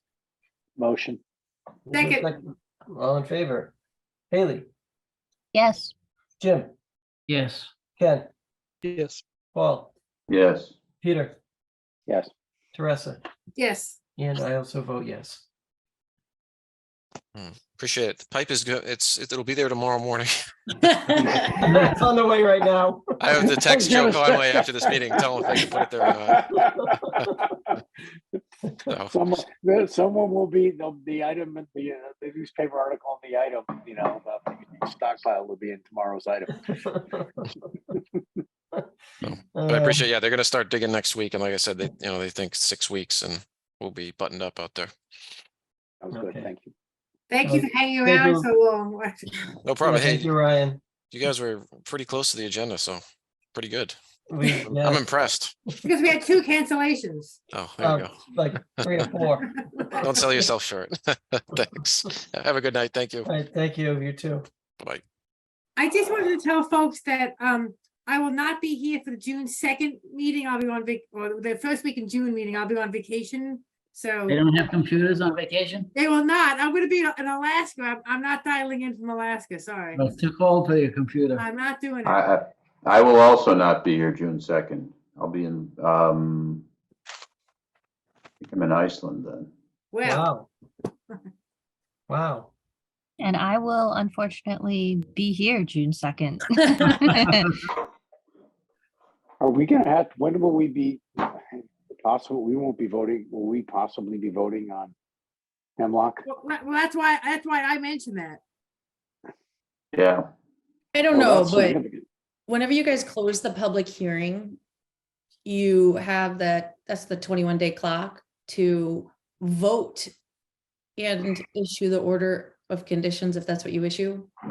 So you don't have to do it at that meeting, but I think we talked a little bit about maybe scheduling a separate meeting to have discussion amongst yourselves. So we would have they're gonna want to try to close the meeting, close the hearing. Next Do we time. think at the next meeting, They've been trying. I don't know, but let's So that- say, let's talk hypothetically in the event that a Yes, project, asked to close a public hearing. At that point, you don't have to vote that night. You have 21 days to vote and Vote and issue. issue. Right. And issue whatever Yes, you. but okay, so let me just see. So that would mean that all I want to do is go back and how long are you gone for, Tressa? I come back on June 9th. Okay, so if we I'm if we just close at the one hearing, meeting. if we close the hearing, if 16th on the 16th, the 26th, and we have 21 days, so that's No, the there's no meeting 26th. on the 26th. There's a meeting in June. No, that's what I'm saying. I'm sorry. Okay. The Oh, sorry. 16th, the 26th is 10 days, then Oh, sorry. then 27, 20, 20, 30. So that's 14 days. And then that would mean June 7th that we would have. So you would not be able. I would if not we- be here. Nor would I. If the hearing is closed, so okay, that's interesting. But if the hearing is closed on, if a hearing is closed on the 16th, you have an opportunity, or as long as you post a meeting agenda, a meeting 48 hours beforehand, you have the opportunity to post a meeting. You could discuss whatever it is that you would like to discuss, as long as it's posted. In addition, I would suggest that in the event a public hearing were closed, that since you can no longer receive new information, I would suggest that when and if you have a public meeting with the intent on voting and then determining whatever narrative that you attach to that vote, I would suggest that you, although it'll be open to the public, you do not necessarily get comments from either side, because at that point, you really shouldn't be taking new information or anything that could be perceived to be new information. So that might include clarifications or something, because they could clarify something verbally that isn't written that way. And so if that's the public hearing's closed and they verbally say something, but it's not written that way, then there's a little bit of a conflict. So I would suggest that you just mute everybody. They're allowed to listen. Do And I'm we have to have an order of conditions prior to voting to close, Rebecca? or do No. we negotiate that with And can I them? back up? We don't necessarily have to have an order of conditions either. No, we don't. So, Really? yeah, We can close and then have a separate meeting for order of conditions, or have it during any meeting for that matter. Okay. As long as it's public. or have a separate meeting to decide whether we want to issue an order of conditions. Correct. Yeah, But I doesn't would that suggest start a a 21 separate. day, but it does start a 21-day clock. It does. beginning. It's closed, 21 days is, yes. You that's have to the- do something within 21 days after it's closed, Peter. Correct. After the 6th, so the 16th. If we close this on the 16th, then then we have to take action before like June, the 26th, like June 8th or something like, some. Let me just And- clarify that 21 days has to be, that's the issuance date. So that's the date I am sticking it in the mail. Right, That's no, I not know. the date that It it's, has to be all I just done. wanted to make sure. So like, It has to I be have to all done. actually have everything before that. So I have time to write it all up and then you guys review it and then I send it Okay. out. If we Okay. close the. Rebecca, that's if 21, that's 21 calendar days, right? Yes. Mhm. Business days, yeah. So if the meeting were not closed, if the meeting were closed on, the next meeting after that will be the first week in, will be in June, right? It will be June, blah, blah, blah. 6th, June what? 6th. June 6th. And if that were the case, that would give us more flexibility If we were, yeah, I guess, I don't know, is it appropriate to ask the applicant to leave it open so that, because it seems inappropriate to say because 2 of our commissioners will be on vacation. But if the vacation, all right, so hold on, if in the event a hearing closed, let's suppose it were on a meeting date such as May 16th. If something closed, you have an opportunity, let's say, to post a meeting for May 23rd, as long as it's posted 48 hours in advance. And at that posted meeting, the discussion would be to vote on a project that has previously closed. And then after that vote is to write the accompanying narrative that goes along with that vote, or to discuss what That would still be due on June 7th, right? the due date doesn't change. I'm just saying we could get everything So, in there before right. vacations and with enough time for me to write it.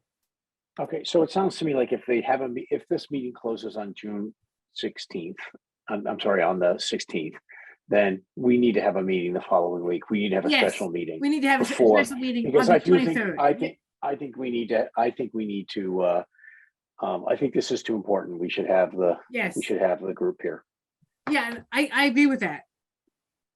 And it's, Okay. I also don't think So- that so- you guys, it's pretty big and you're gonna talk about it for a really long time. And I don't think it really fits well when have a whole pile of other projects, which we seem to have right now. It'll just get so far behind and So you're saying having a special meeting probably makes most sense anyways. And all I of do that. think you should do that, and yes. Paul, you will still be around on the 23rd? No, I leave on the 21st of May. Ah, I'll ask you this question. I know it's gonna be a bogus question, but can you participate by Zoom call if you need to? From Paris? Yeah. 7 hours Oh, ahead. no, it would be It's like somewhere around If we did it at 7 o'clock at night, it would be like 1 in the morning. I understand totally. Like now, 3 in the morning, Peter. 3. Okay. Sorry, 3. Okay. Okay. I thought I would ask. Not sure that's gonna work. Is there anything we could do proactively to A, help Rebecca, but B, kind of wrap our heads around what to expect or even provide comments if people aren't available? So I think one of the things we need to do is see what we have for outstanding questions or issues. And let's talk about those. Because if we have more things we're looking for, we need to get that, like we said during the meeting, we need to get that to the applicant as soon as possible. So any outstanding questions or issues, we need to get those all summarized and to the applicant as quickly as possible. And give them the opportunity to respond either on the 16th or before then. If we're not looking for any additional information, then there's no reason for us to keep it open. Mhm. Paul, when are you leaving for Paris? Leave on the Right. 21st, 21st. Okay. Sunday. Okay. Got it. And I'm away that weekend, the weekend prior. So. Okay.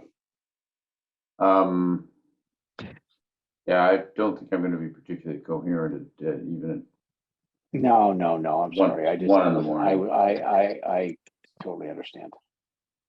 I am planning a vacation. I just don't know when it is, but by all means, go on without me. I need a vacation. Yeah. That's for sure. I don't have one planned. Bob, you have to start planning. Well, excuse me, But- Bob, every weekend is a vacation for you. No, it's work. Vacation house. Work from here, work at that house, work at this place. Yes. Yep. Maybe what would be helpful is if anybody has any questions or anything they can think of, get them to Rebecca as soon as possible if they have not been addressed. And if they have, if you're not sure if they're addressed or not, maybe between the 6, 7 of us, 8 of us, we can respond that was addressed or whatever. If you have any questions or concerns regarding that, I'd say get them to Rebecca so we can keep compiling whatever we need, because if we don't have anything else, then there's no reason it can stay open. Okay, so your point is that if it goes open until the 6th, we would, if this meeting closes, it's a practical matter. If the meeting closes on the 16th, we're gonna have to have a meeting the following week. We should have a separate meeting dedicated We to this should. the following Yeah. week. And If- Paul, that's just the, it's just, I just, to discuss it. And then I don't know whether we would, I just don't know how we would do it. So I don't know if we would vote on it at that meeting or not, but we would. Well, Just- Rebecca would have to have something by the 21st, by June 7th. Yeah, so we probably would have to. 21 days would be June 6th, right? Okay. But before that, so she has time to write it up. Okay, so if we had to do a meeting the following, like the 23rd, like Tuesday, the 23rd, everyone can make it except Paul. It's probably the best we're gonna do. Because if we do it at the next scheduled meeting, you're right, there's gonna be things on the agenda. I think that point is really well taken, Rebecca. We're gonna need a dedicated meeting. And that needs time to get it, in the Yeah. paper and notice too. Yeah, so we would have to just decide. But It can just we- has to be 48 hours, Bob. Right. Okay, so we could just, we could see what happens on May 16th before we schedule that. Oh, yeah, definitely. But we can decide on May 16th if that's gonna happen, right? Yes. That's Right. And you can announce it then as well, Right, which is right. great.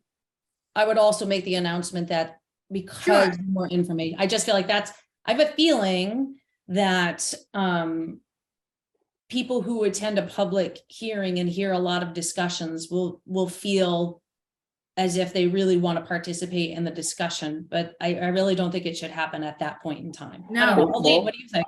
I want to ask you, is that allowed even to have discussion from the public? We don't have to allow discussion at any point in any public hearing. Right. That's So can I ask a question then? At what point does the public get to ask questions and discuss? If, like, say, if we had not allowed anything, where does the public get to have their say? They've had it all along, but that's at our discretion. We don't Right, have to but allow any I'm saying we don't need to allow any. Correct. But let's say that That's we correct. didn't allow any, where would they have? They've had 6 I months think of that's an opportunity. academic question. I mean, Well, Haley, I think it's ongoing. they could appeal it. There's an appeals could have their say process. at Right, it's true. Anybody can submit an appeal for it. Yeah. Member of the public, that's what it's for. Well, 10 people, 10, what is it, 10 residents or a person aggrieved? Didn't that already happen on the DEP notice? No, there's an No. appeal of our decision. No. Right, appeal- right, okay. So talking about public participation, because, yeah, right, so that's what we're saying, trying to answer Haley's question, which is, yeah, and Bob's saying the public can listen in, but that you're not under an obligation to allow them to speak. It's good practice to let people speak and to feel like they've been heard, but you're not legally required to do it. So Haley was saying, well, if you're not legally required, where is it, or at what point in time does a resident or member of the public get to actually participate in the process other than listening? And I was saying that they can appeal to DEP and then they become part of the process. Right. Yeah, I'm just asking in general. Yeah, and Haley, I will say that at some point we've been taking, I guess I would look at that we've been taking, having all these hearings and letting the public participate every single time. So it wouldn't be unreasonable for us to at least have most of the meeting dedicated to our internal deliberation. Elaine, do you Oh, have any- absolutely. And I'm not saying anything against the way that we have done it so far. I'm just, in general, I'm asking like where the regs say that it doesn't have to be allowed. Had we not, which we did though. And I can tell you just from personal experience from other commissions, we allow discussion from the public way more than what I've seen allowed for other towns and other projects, where Bob is very, very good allowing the public to get their message across. It's pretty impressive, to be honest with you. I've been part of different towns and it's not like that at all. So Yes, there are and a those that, bravo to your patience level, Bob. there are those that don't think I've allowed enough, believe it or not. it's Well, yes, we heard that tonight. Bob, yeah, that's right. Whatever you do, someone's going to complain. So Elaine, do you have anything to add here? In terms of a public hearing, No, in terms of how we proceed. I think Rebecca's got it right. I think you need to hold a separate meeting, a separate hearing, or you're never going to get through this. When the hearing closes, that's the end of input of new information, which includes comments from the public. And the applicant.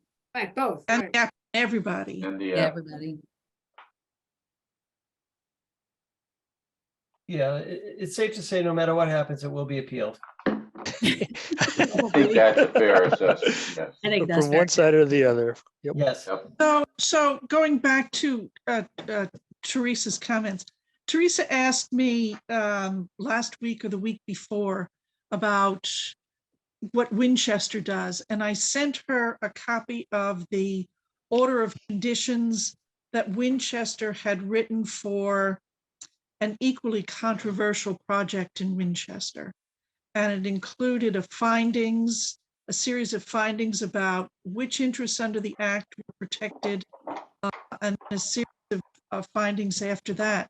So I can send it around to everyone else. I can send it around to Rebecca, and she can forward it. But the main point of this particular document, it was different from all of our other orders of conditions because it was controversial.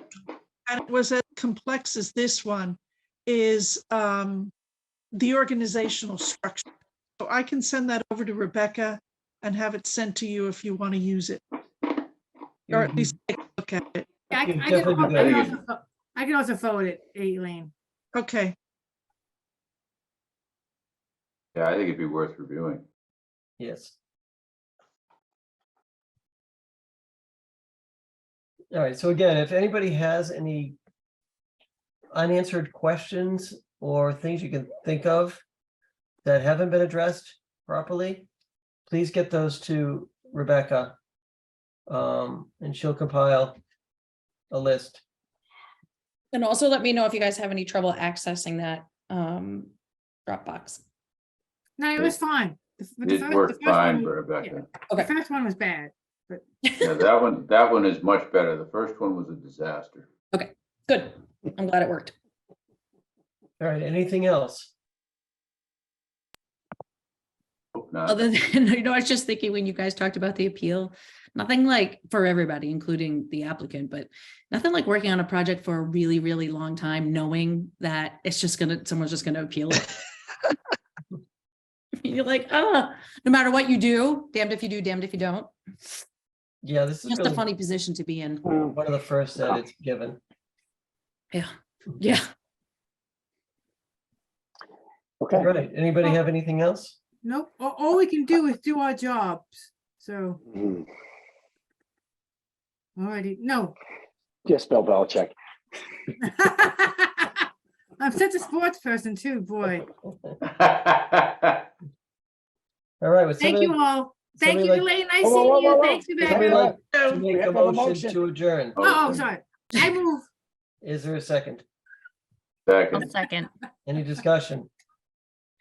Okay, all in favor? Haley, Yes. Jimmy, Yes. Ken, Yes. Paul, Yes. Peter.